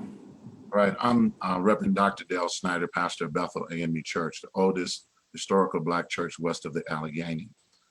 Our denomination started in 1787 from the Free African Society. And in 1808, Bethel was founded here in Pittsburgh. We've been part of this community for 213 years. I want to tell you a story about what happened to our congregation. We were in the center of the Lower Hill. And I want to thank the Pittsburgh Penguins for agreeing to hear our story and help us talk about reparations. But what the URA done to our 3,000 plus member congregation in 1958 was egregious. They gave Epiphany an exemption, and our church sat not too far from where Epiphany sits right now. When I looked and heard the presentation from the developers and from those who are presenting, it hurt my heart because the 3,000 souls are speaking, many more than that were affected. We still have members of our church who were affected by the move of Bethel AME Church. We started the first school in the city of Pittsburgh to teach Blacks to read. The seminary where I graduated from 2 weeks ago with my doctorate in ministry, the resolution to start a higher education institution came from Bethel AME Church. At one point, the AME Church owned 29 historical Black colleges, seminaries, and schools of learning, not only here in America, but also in Africa. We're a connected church of 7,000 churches throughout the United States. We offer free scholarships for kids to go to school at Wilberforce University free if they meet certain economic criteria. My position is, I come from a construction background. Me and my father owned a construction company before I went into business, before I went into the ministry. So I went backwards. I'm a member of Local 66, operating engineers. I came from Erie, Pennsylvania. I pastored in Erie. So I had to transfer. I was to come up from Erie for about 3 months before we got the parsonage together. And every day I drove by, or every other day I drove by the CAP project. Didn't see one Black person working. Went down there yesterday, didn't see one Black person working. My concern is those who are saying they're going to do the things, show me the proof by what you've done in the past. Everyone can talk about what I'm going to do. I'm concerned. I'm concerned because we have not heard from the URA as far as our reparations. I'm concerned we haven't heard from the developers a part of our reparations. I don't know if you recognize the damage that was done to us. We could not find land because there was deed restrictions in 1958. So we ended up building our church currently on top of a housing project. We had to take out a mortgage because the money that we received from the URA was not enough to build our 1,900 seat sanctuary. We had to build a 900 seat sanctuary. We lost 2/3 of our congregation. 10 seconds. So I just want you all to know I'm in support of development, but I'm also in support of accountability. And I offer our services because we have not been invested in this process. We don't sit on any of the seats, and we're the oldest historical African-American business. A nonprofit is still a business. And we're only 2 other organizations that survived, from my understanding, West Funeral Home and Bethel AME Church are the only ones that survived the move of the Lower Hill. The majority of our membership, the 8,000 people that's displaced, 3,000 of them were our members.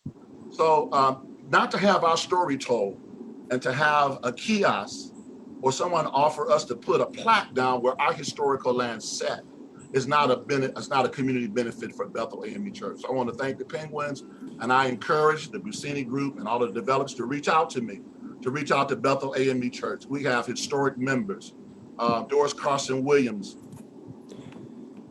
Okay, unfortunately, sir, your time has elapsed. Danny, I'm gonna just cut in here and exercise my discretion as chair to let him finish if he wants to finish. We heard from the development team for over an hour. I think we can listen to the Reverend from Bethel for as he finishes his comments. So can you turn him back on? Yeah, I'm sorry about that. That's okay. Okay, you're back on. Reverend, this is Sam Williamson. I apologize for that. I want to make sure you have a chance to finish what you were saying. It looks like he's still muted.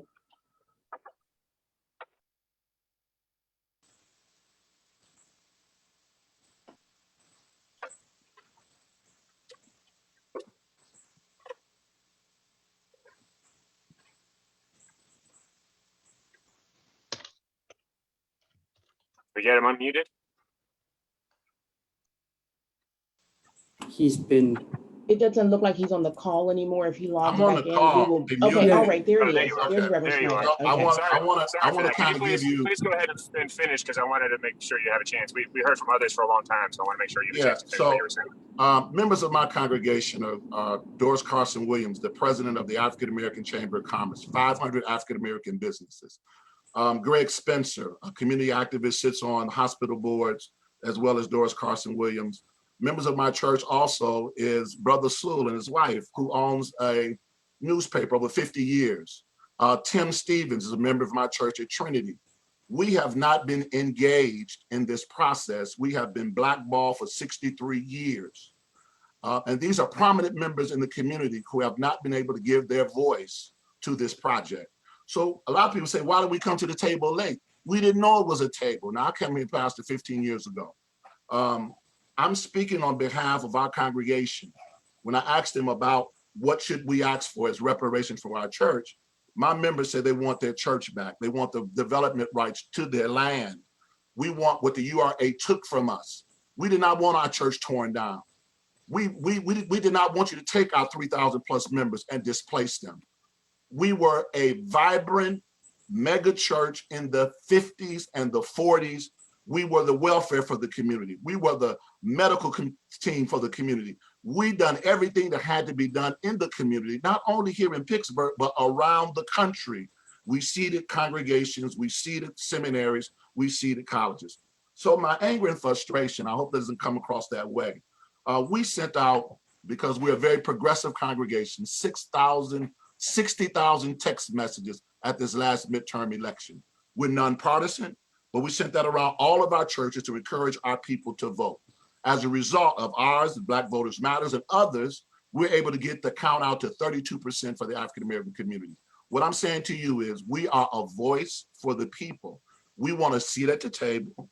We want our fair reparations. And I hope you are a board that you can correct the egregiousness that was done to our congregation some 60 years ago. We did not want to move.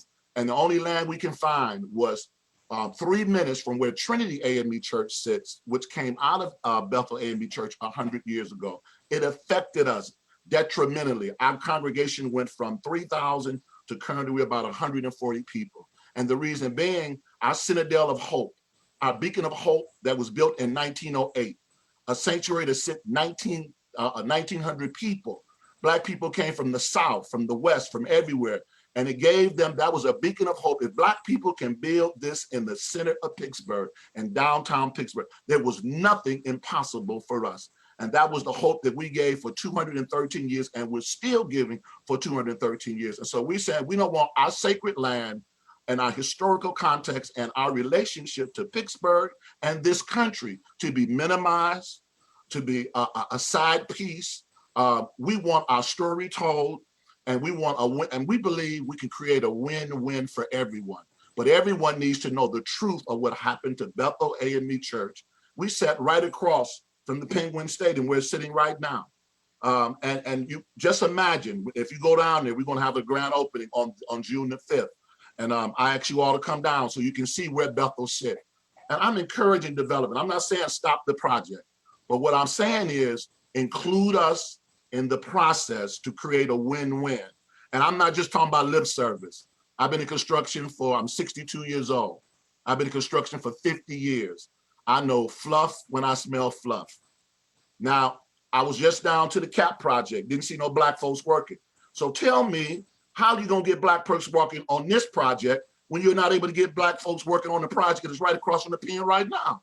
So I'm not beholden to anyone but God and the people that I pastor. And I want to see Black folks working on the job.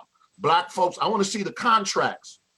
minimized to a smaller size. You can't have a $25 million contract or $50 million contract and expect small businesses to work on it. Break the contracts down small enough so minority businesses can succeed. Put a process in place where their payrolls can be carried every 2 weeks because they can't get capitalization. Put a window in for the contractors who will bid on the contract that will have a large minority participation in their workforce already, or make that a goal. Well, if they have 20% minority workforce development that they're going to hire, then that should be a carrot for them to get the contract. So I'm done. I have a lot of experience. I'm so proud of where Pittsburgh is going, but we have some serious, deep-rooted problems that we have to root out. I'm done. Thank you so much for hearing my voice, and I hope to work with you all in the future to create a win-win for everybody in the Hill, and primarily for Bethel African Methodist Episcopal Church. Thank you. Thank you very much.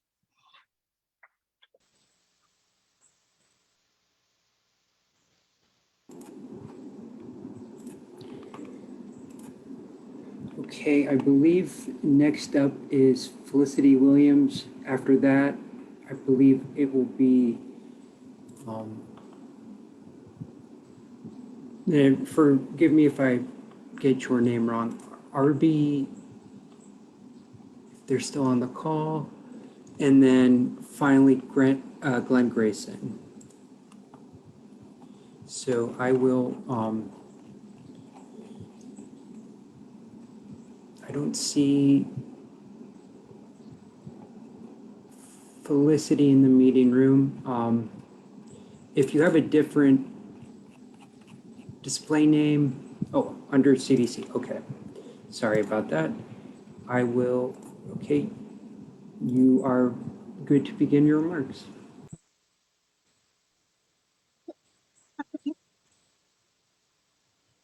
Unfortunately, not coming in very clear. Hold on. Can you guys hear me now? Yes, that's better. Okay, can I ask that you allow Arby and Glenn to speak first, because they were ahead of me in the list, and I would prefer to just go in order. Glenn is actually the last person on the list, so you would be the next person in the order. Okay, you got, okay, all right. I mean, I think that's fine if we can unmute Glenn. He's got to go, so just so we don't lose his public comment.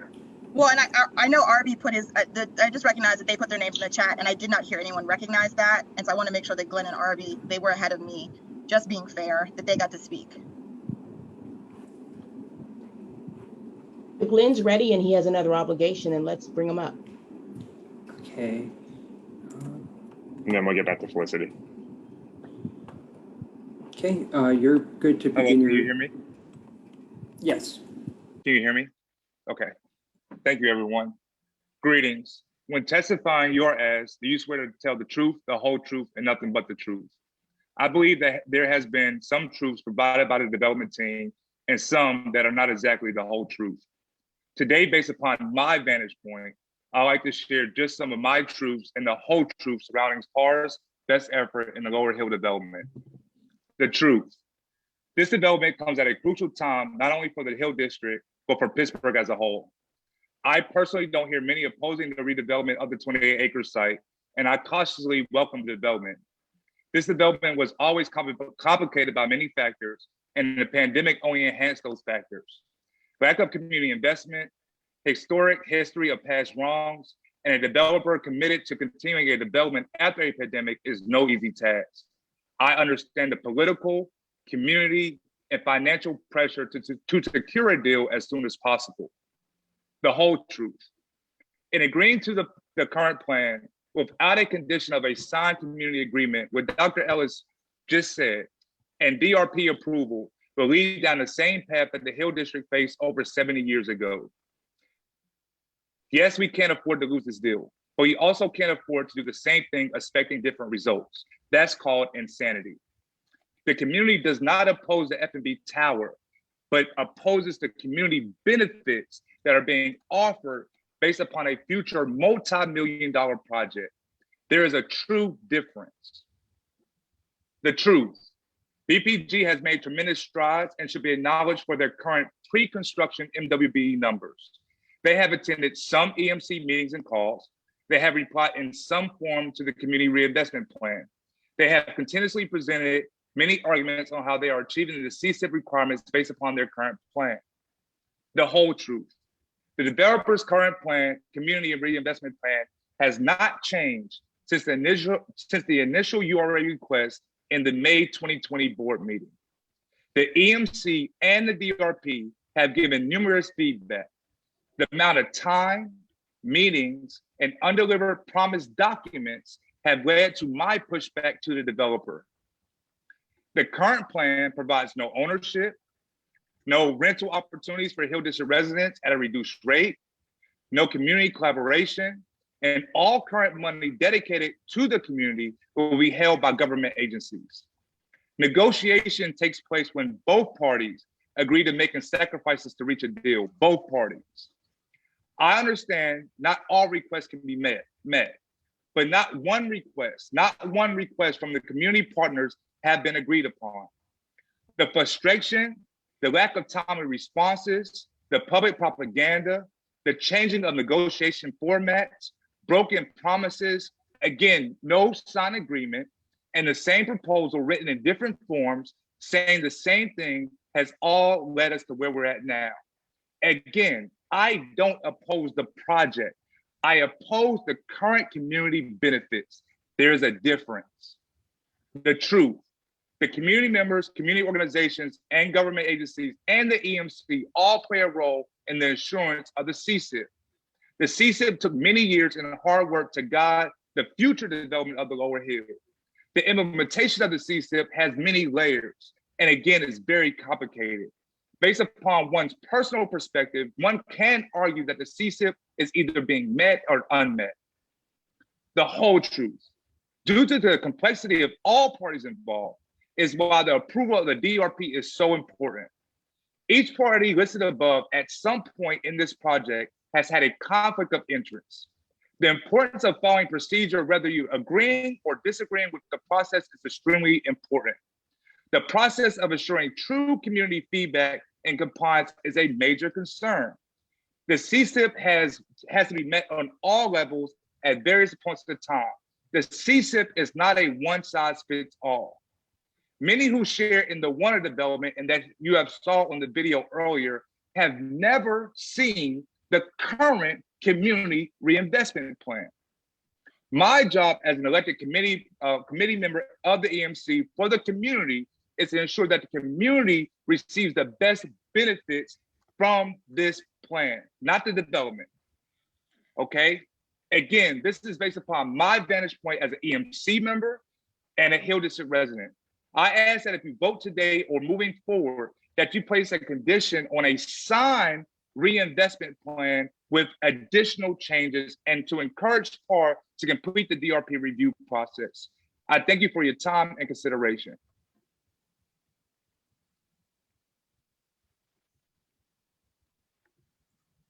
Okay, thank you. Felicity, did you want to go next? Am I muted? Yes. Okay, I got it.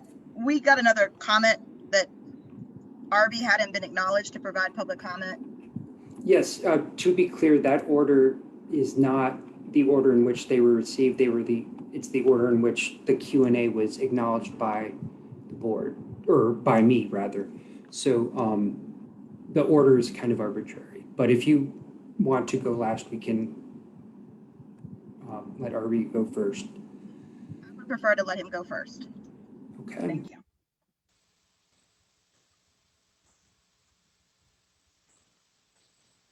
Okay, you're good to go, RB.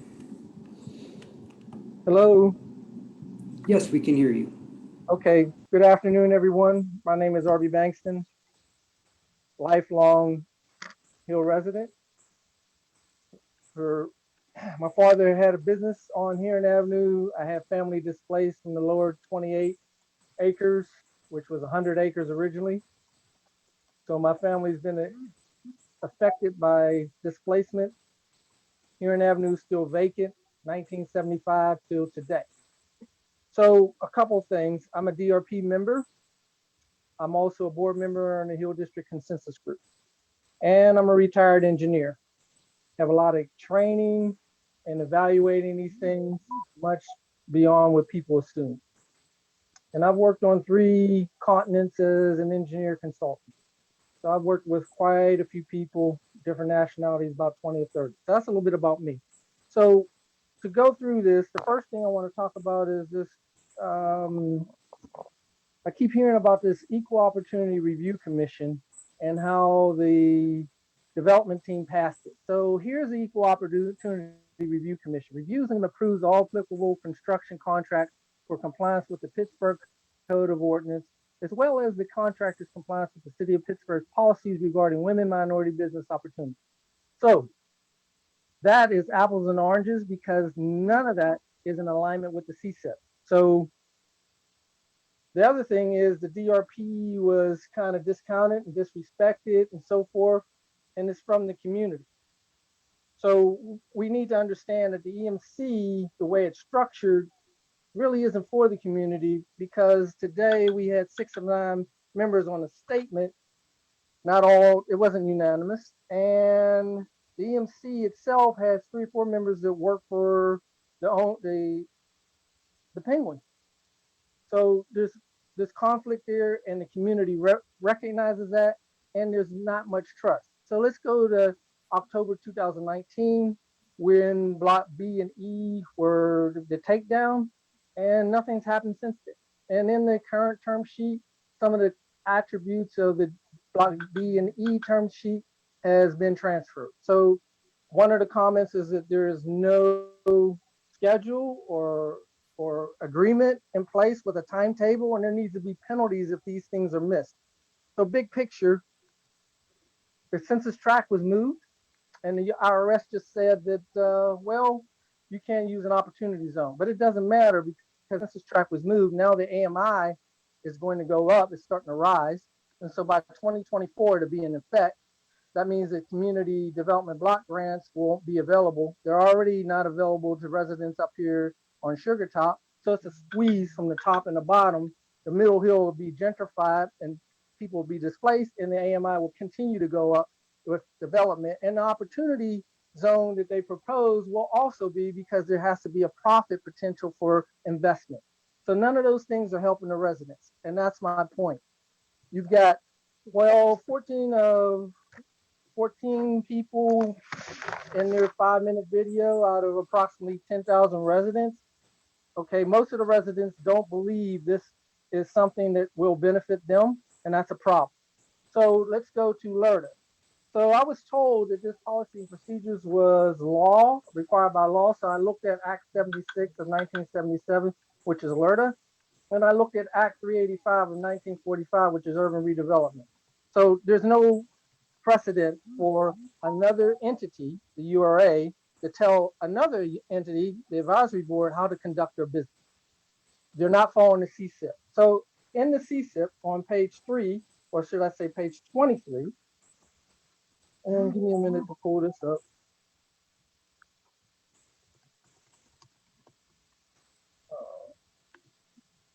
It tells you who is in the investment fund, in the advisory board. Initial members of the advisory board shall be comprised of the advisory board of the Hill District Growth Fund. Vacancies shall be filled by the advisory board, and preference for new appointees shall be given to members of residents of the Hill District. So what you have is not in compliance with the CCIP, supersedes the CCIP, and is not viewed by the community as for the community. And there's been I've gotten quite a few comments about the Hill CDC getting a stipend. And it was brought to my attention because in 2015, I was living in Asia. I was in Seoul, South Korea. That there's this thing called the community, what is it called here? Oh, Greater Hill District Development Growth Fund. And from what I can see in 2011 through 2015, the Hill CDC received $200,000 per year, which is $1 million. So the response I got back is that they've already been paid and they don't deserve a stipend, and if the advisory board agrees to give them a stipend, they will, and the other nonprofits also will get a stipend. So let's go to the AMI. The AMI is going to rise. People won't be able to qualify for community development block grant funds. And now the way this LERTA is supposed to be for several things, which I'll read from page 24 to CCIP. Monies in the reinvestment fund may be expended for administration of this plan, activities and efforts in support of the plan in the Greater Hill District, such as workforce development, job placement, NWB business development initiatives, NWB business counseling programs, children and youth education initiatives, mortgage assistance, rent assistance, development investment, and other wealth building initiatives and project development within the Greater Hill. The Hill residents need to make that decision, not the URA, not anybody else. And everybody needs to understand that. You took the land in 1955, and none of the residents that are now living on the Hill are going to benefit from this Lower Hill development. The train has left the station. Let it leave. But the Hill District residents deserve to be a participant in somehow. And the reinvestment fund is one of those ways. So follow the CCIP. You can't pick and choose. Mr. Bankston, I don't want to cut you off, but we need to move on to other people. So could you wrap up your comment? We kind of stopped enforcing the 3 minutes, but okay, I'm about done. Move on to other folks. Thank you, sir. I'm about done. So in summary, the whole thing is not about the Lower Hill development. It's about the inclusions of the residents of the Hill. They're not included. We're losing residents. We're going to lose Miller School.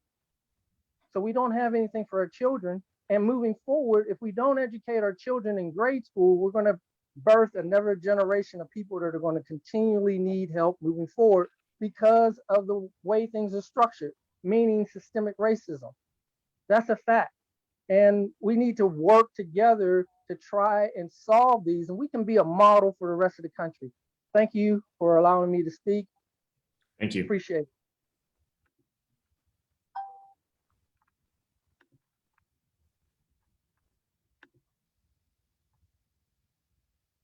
Felicity, you're unmuted. I believe Felicity is the last public commenter. Thank you, Daniel. I'm going to begin my public comment in just a minute. I want to let you know that we received another message from someone, Denise Johnson, who was trying to give public comment as well, but I'll go ahead and you all can sort that out.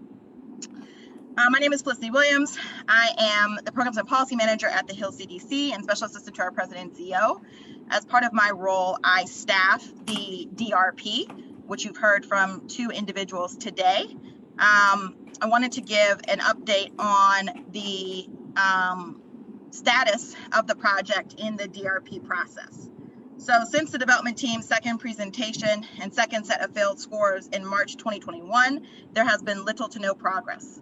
Furthermore, the development team has continued to fail to meet the specific requests of the DRP over the last 14 months to provide documentation that evidences sufficient progress in their commitments, including an updated term sheet and plans with budgets, timelines, and details that respond to the areas of both the CCIP and the master plan where their proposal has performed the most poorly. The term sheet the development team first circulated in March 2021 has not been updated since then, despite the development team's press releases, PowerPoint presentations, and public letters that state community investment has grown. The DRP committee's review is a technical assessment against the community's guiding documents. Decisions are not made as to whether any member of the DRP committee likes or supports the project, but rather how the project objectively measures against our community's guiding documents. It is the role of the DRP process to hold development projects accountable, regardless of who the developer is, and regardless of whether organizations, businesses, and individuals from the community are participating in the development project. Given the poor quality of the latest non-response from the development team to the DRP, it is the opinion of the DRP committee that the development team has effectively abandoned the process. In addition, the DRP committee feels the development team has spent the last several months circumventing the DRP process by seeking to secure support from other bodies and less informed individuals who do not have the full context of this development. The URA has facilitated the development team's ability to do so by creating a new scorecard and process that was distributed to the Executive Management Committee. Of utmost concern to the DRP is the development team's disregard for the Hill District's community review process and disregard for fulfilling the CCIP comprehensively. instead of picking select items or areas of interest. While the DRP recognizes the development team has been active, the totality of their activity is not in alignment with the specific action items in the focus areas of the CCIP. It is important that this development does not benefit just a group of businesses, organizations, and individuals, but rather, as the densest development on the site, provides returns to the entire community. Let's not fall prey to a false choice that we must choose between accountability and development. It's not an either or, but a both and. Thank you.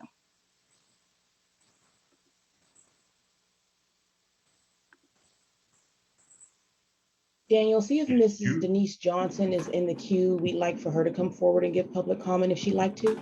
Yeah, I apologize for that oversight. I didn't see that come through. Yes, Ms. Denise, you are ready to comment if you would like to comment.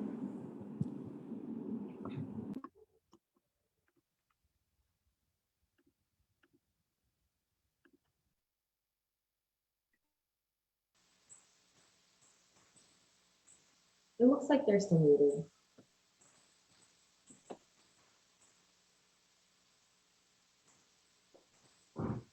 Can you hear me? Yeah, now we can hear you. Go ahead. Okay, thank you. I was listening to the news yesterday and saw where Bethel was going to be relocating close to their original location that was demolished. And I thought that was absolutely wonderful. But then I was thinking, I've been working on this project 12 years, and I don't remember seeing anything about the that particular project coming before the community. I'm not anti, I'm just concerned that there is a continuing pattern of disingenuous manipulations that has been going on ever since this project first started. And I hope that you listen to the comments that you've heard today and do the right thing and be a partner and not a foe. Thank you. Thank you. So last call for public comment. Is there anybody else in the queue or anybody else who wants to speak at this point? I think there may be one more from Debbie Marshall. I can unmute you quickly, and if you would like to speak, just let us know. Actually, she may not be in the meeting any longer.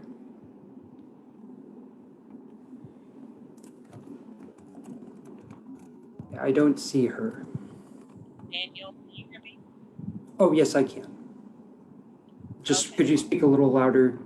Yeah, it seems to be kind of low, so I'm speaking up higher now. Yeah, so if nobody else wanted to speak, I just wanted to offer my comments as a Hill resident. Whenever you're ready. You're good to go. All right, so hello everybody. My name is Kimberly Ellis, and as you all know, because I just presented, I am the Director of Community Arts and Culture for BPG, but I'm speaking right now as a Hill resident. And there's just several things that I want to address. First of all, there is nobody that is involved in this process that does not have some sort of compromise one way or another. The Hill CDC is presently getting operating funds from the URA. That's a compromise. Anybody can point that out and say, well, how are you going to partner with that, right? I'm on the Hill Growth Fund. I was partly responsible, everybody knows this, for literally picketing the pens and the casino. Right? Don Barton and his company, he gave money to the North Side, and he also gave money to the Hill District. Those of us who represent the Hill, we've created the Hill Growth Fund. We had to take so many classes on finance and investment, and we did our best, and we still made some mistakes. But one of the first things we did was to fund the Hill CDC. So AB is right, RB is right. And I have no problem with that because I felt that the Hill CDC should represent the community. The Pens have earned their distrust. That is just the honest fact of the matter. As a community, we have been frustrated and disappointed by a number of things that have happened.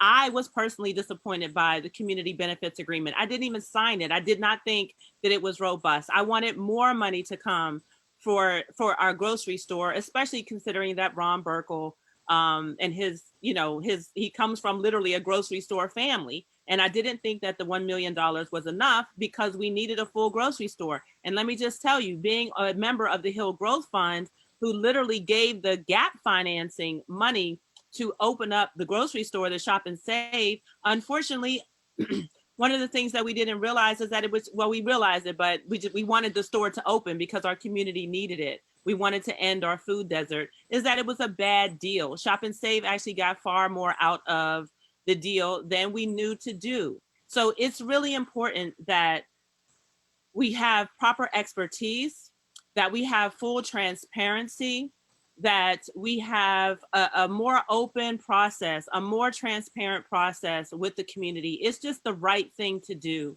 I will have more comment about how we should do that later, but I understand that people are concerned because we made some bad choices. And I can talk a little bit more about that. And whenever our next community meeting will be, I'll talk about that.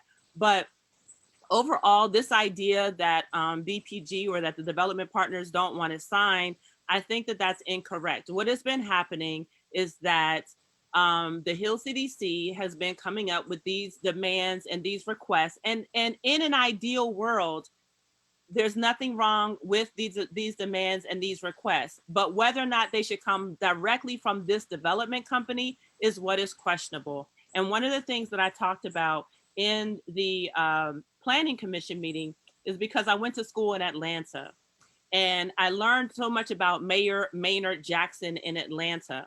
And while he was still the mayor, I learned how he transformed generational wealth, right? This is something that we've been talking about, generational wealth. That he did that with the transforming the economic vitality of Atlanta's Black community through a single development project, the new airport. And there were affirmative action policies that changed the trajectory of the Black economy over a 5-year period. That legacy has continued. So not only did he help to create 25 Black millionaires in that time period, it reverberated throughout the community. And not in a trickle down way. So I'm not understanding the disparaging of the minority and women's business contracts. Those are real contracts. We need real investment in business. I'm not understanding the disparaging around the construction. To Pastor Snyder specifically, the reason why you don't see many minorities or Black people working on the CAP project is because over and over again, they could not get those numbers for whatever reason. Like there would be this trial and then there would be this error, right? But that's not what's happening on this project. On this project, PJ Dick is committed to breaking down those contracts the way Mayor Maynard Jackson did in Atlanta.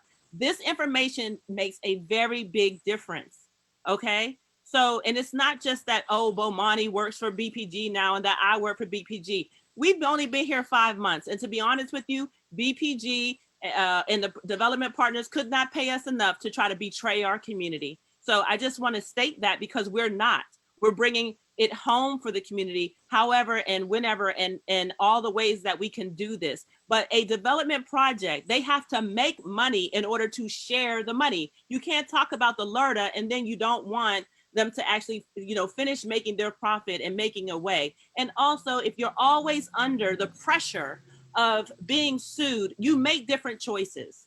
So if you want to be a partner, be a real partner. And that's what I want to stress here. I understand that the Penns have earned their distrust, but this is a new day, and that's why they brought BPG on board. I was also reticent. I was also hesitant to even sign my contract. And one of the first question I asked is, where are you on the CCIP? Because I am committed to my community. But in my commitment to my community, I'm not going to let other people take advantage of community and make mistakes and mislead them. And there has been misinformation on all sides, including coming from the Hill CDC. So let's just be honest here about everything that has happened, and let's move forward in this next iteration of our history, because the rest of us, those of us who actually live in the Hill, right? We live here, in a half vacant community, half vacant. So, and as I drive up and down the streets, I'm always so disappointed. I'm so sad about where we are. And the difference is capital. We need capital. We saw Trek Development come in and transform Dinwiddie in 1 year, where it sat there vacant and empty and decrepit for 30 years and probably more than that. So we do need capital. We do need investment. And that's just the way that capitalism goes in America. And we can take advantage of this opportunity. I'm glad that the URA has who they have, and not just Diamante Walker, including Sam Williams, including all of you. I'm very glad that you are all involved. I'm glad that the Hill residents are all involved. We are going to look out for the community. We are going to continue to look out for the community. The Hill CDC will continue to look out for the community, but we all have a part to play. And definitely things need to be way more transparent, and we need to work together in a way that will truly transform our community, because these children need it. Our community deserves it. And the city of Pittsburgh also needs to see us rise in a way that is transformative and that is meaningful. So I'll stop there. I just want to say that, and I'm speaking for myself, Kimberly Ellis, Frida's daughter, August Wilson's niece, as a Hill resident who presently lives here and lives the day-to-day reality, not just working at an office and not working for a Hill organization. I live here, I work here, and I plan to play here. So let's play together a little bit better than we have in the past as we move forward into the future. Thank you so much. Thank you. So one more last call on public comment. Is anybody who hasn't addressed the board yet who wishes to do so? You have one last chance to raise your hand or hit us up in the chat, or however we're doing this. There are none.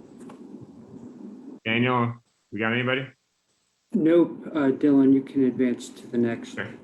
So if there are none, then I just want to see if any of the members of the board have questions or comments or anything you guys want to get out there at this time. Then we're going to wrap up with next steps at the end, but I want to give board members a chance to weigh in with any questions you might have.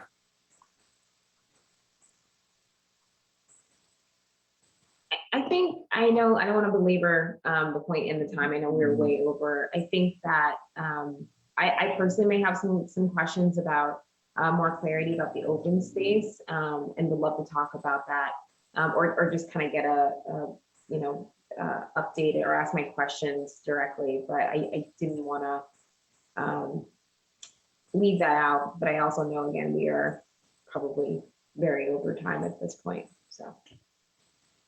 Yeah, I have some questions about the open space too, and maybe we can address them, or staff can address them to the board in between now and our next meeting. But one of the things I'm concerned about is how we didn't really hear much about like how community residents would access the open space. If it's going to be priced within reach of, is there going to be a fee for using the open space if you want to have a yoga on the lawn or whatever was in the pictures there? And can we make sure that it's actually accessible to residents? I also have a concern about First Amendment activity, or at least questions about First Amendment activity. I remember when, when the Occupy movement occupied, I think what's called Mellon Green, next to the BNY Mellon building downtown. This is now 10 years ago. But that is technically something similar. I think it's privately owned, but looks a whole lot like a park when you walk past it.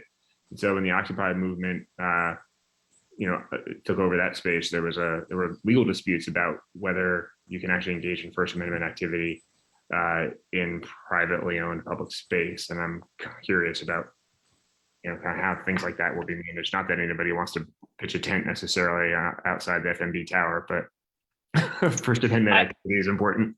I share those concerns, Sam, and Lindsay's too, but I also feel a little fried at this point to go deep into it. Yeah. Really quickly, Sam, to that point, if people are taking notes so that we can have a thorough discussion, and this is really quick, but public safety, I think in a lot of these privately owned public spaces, if we're talking about folks who may utilize these spaces in the way that they weren't intended, if there becomes a kind of public health, public safety concern, how those will be addressed, and how we can incorporate, possibly the Office of Community Health and Safety and alternative first responders to some of the incidents that may happen in this space. I would also like them to be a part of the conversation, but again, not for tonight. I think it's a general usage question, right? Like in all ways that could use some clarity. Yeah, agreed.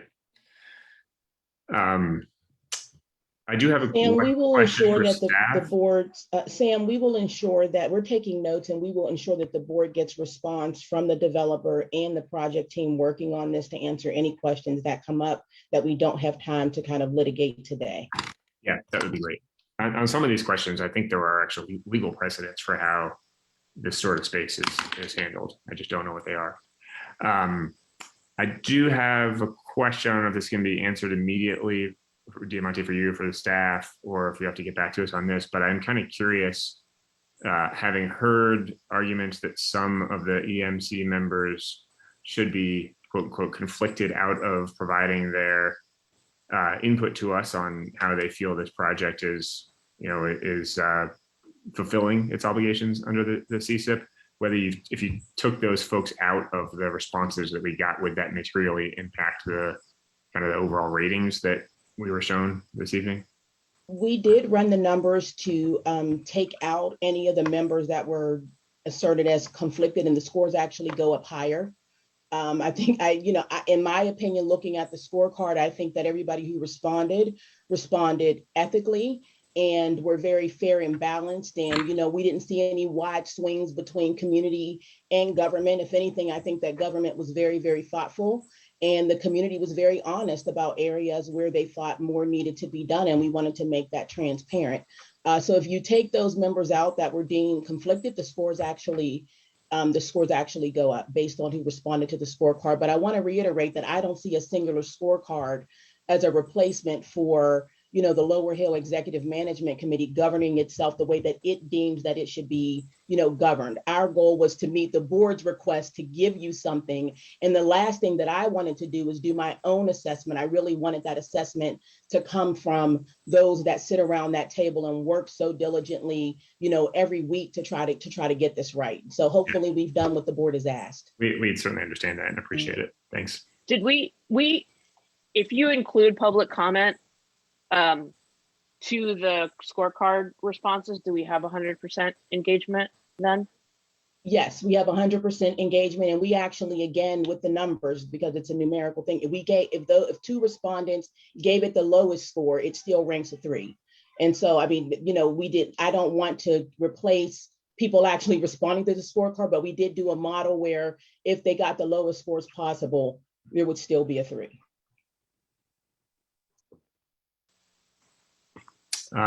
Any other questions? Obviously, we don't have to get them all out now, but anything else, final comments from anyone on the board? Councilman Lavelle, you want to add anything here before we wrap up?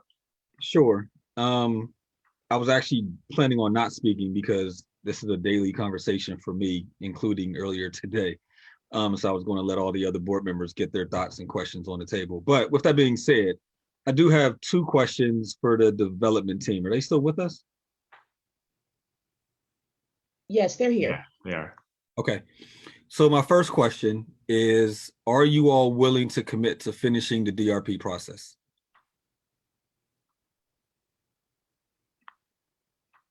Yep.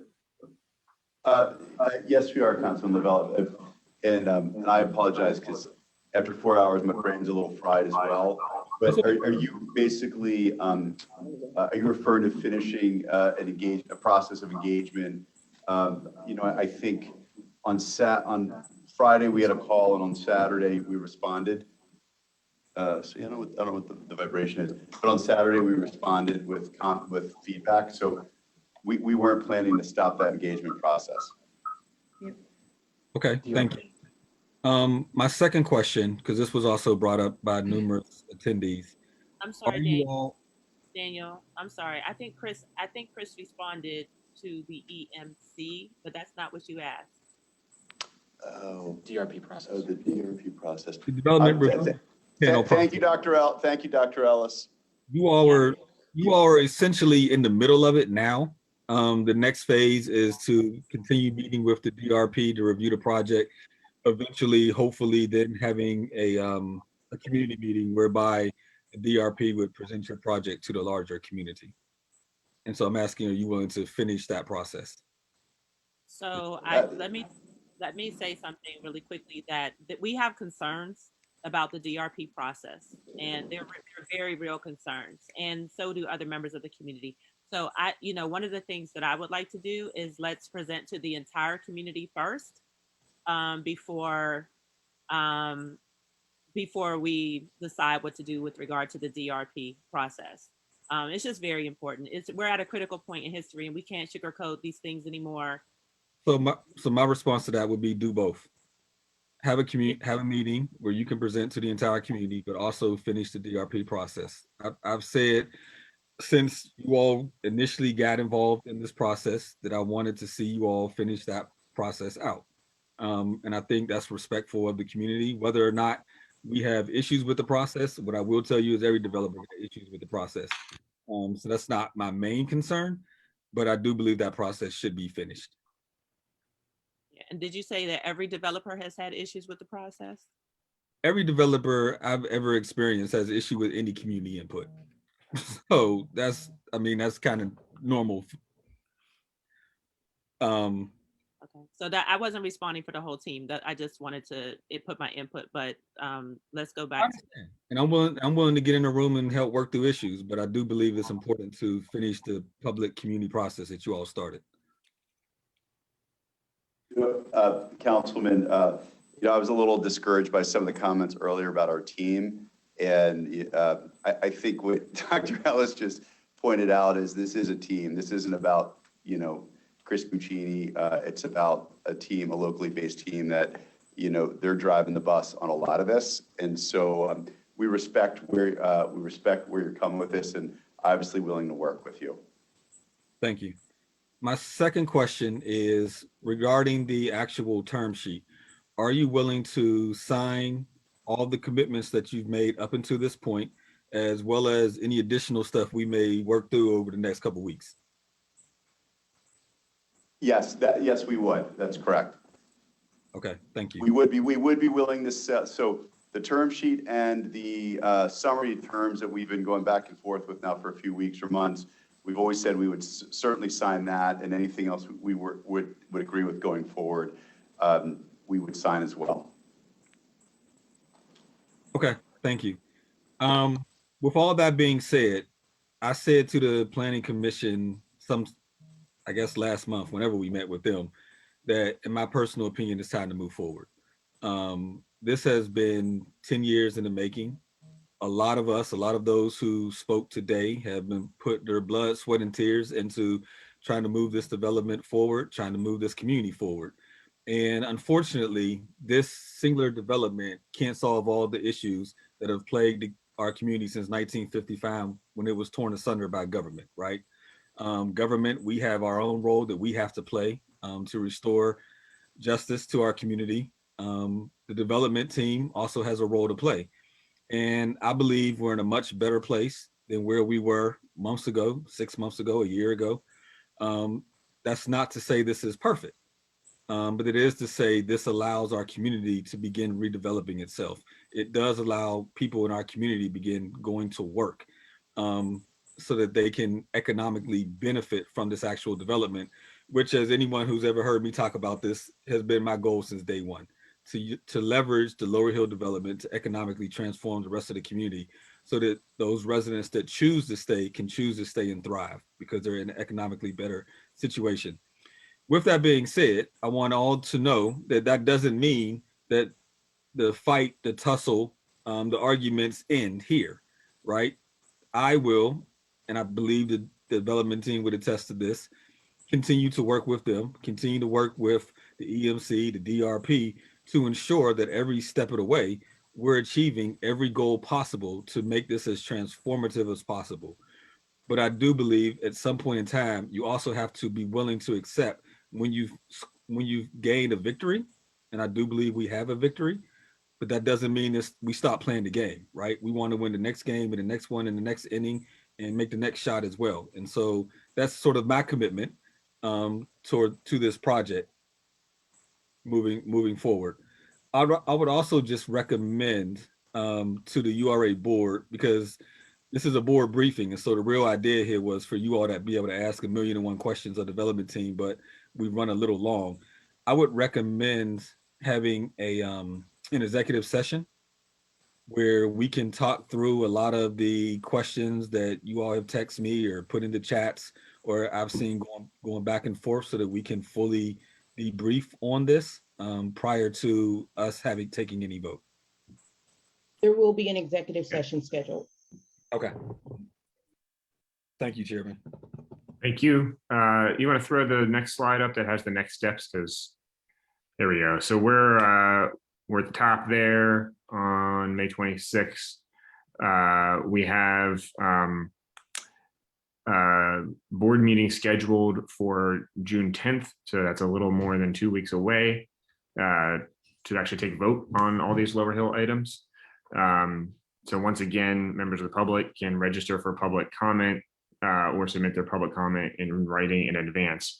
But really our next step is to have the board members digest everything that we've heard today, get any outstanding questions answered, review all those questions through an executive session meeting, and then reconvene on June 10th to actually entertain votes on all the various action items that we've talked about today.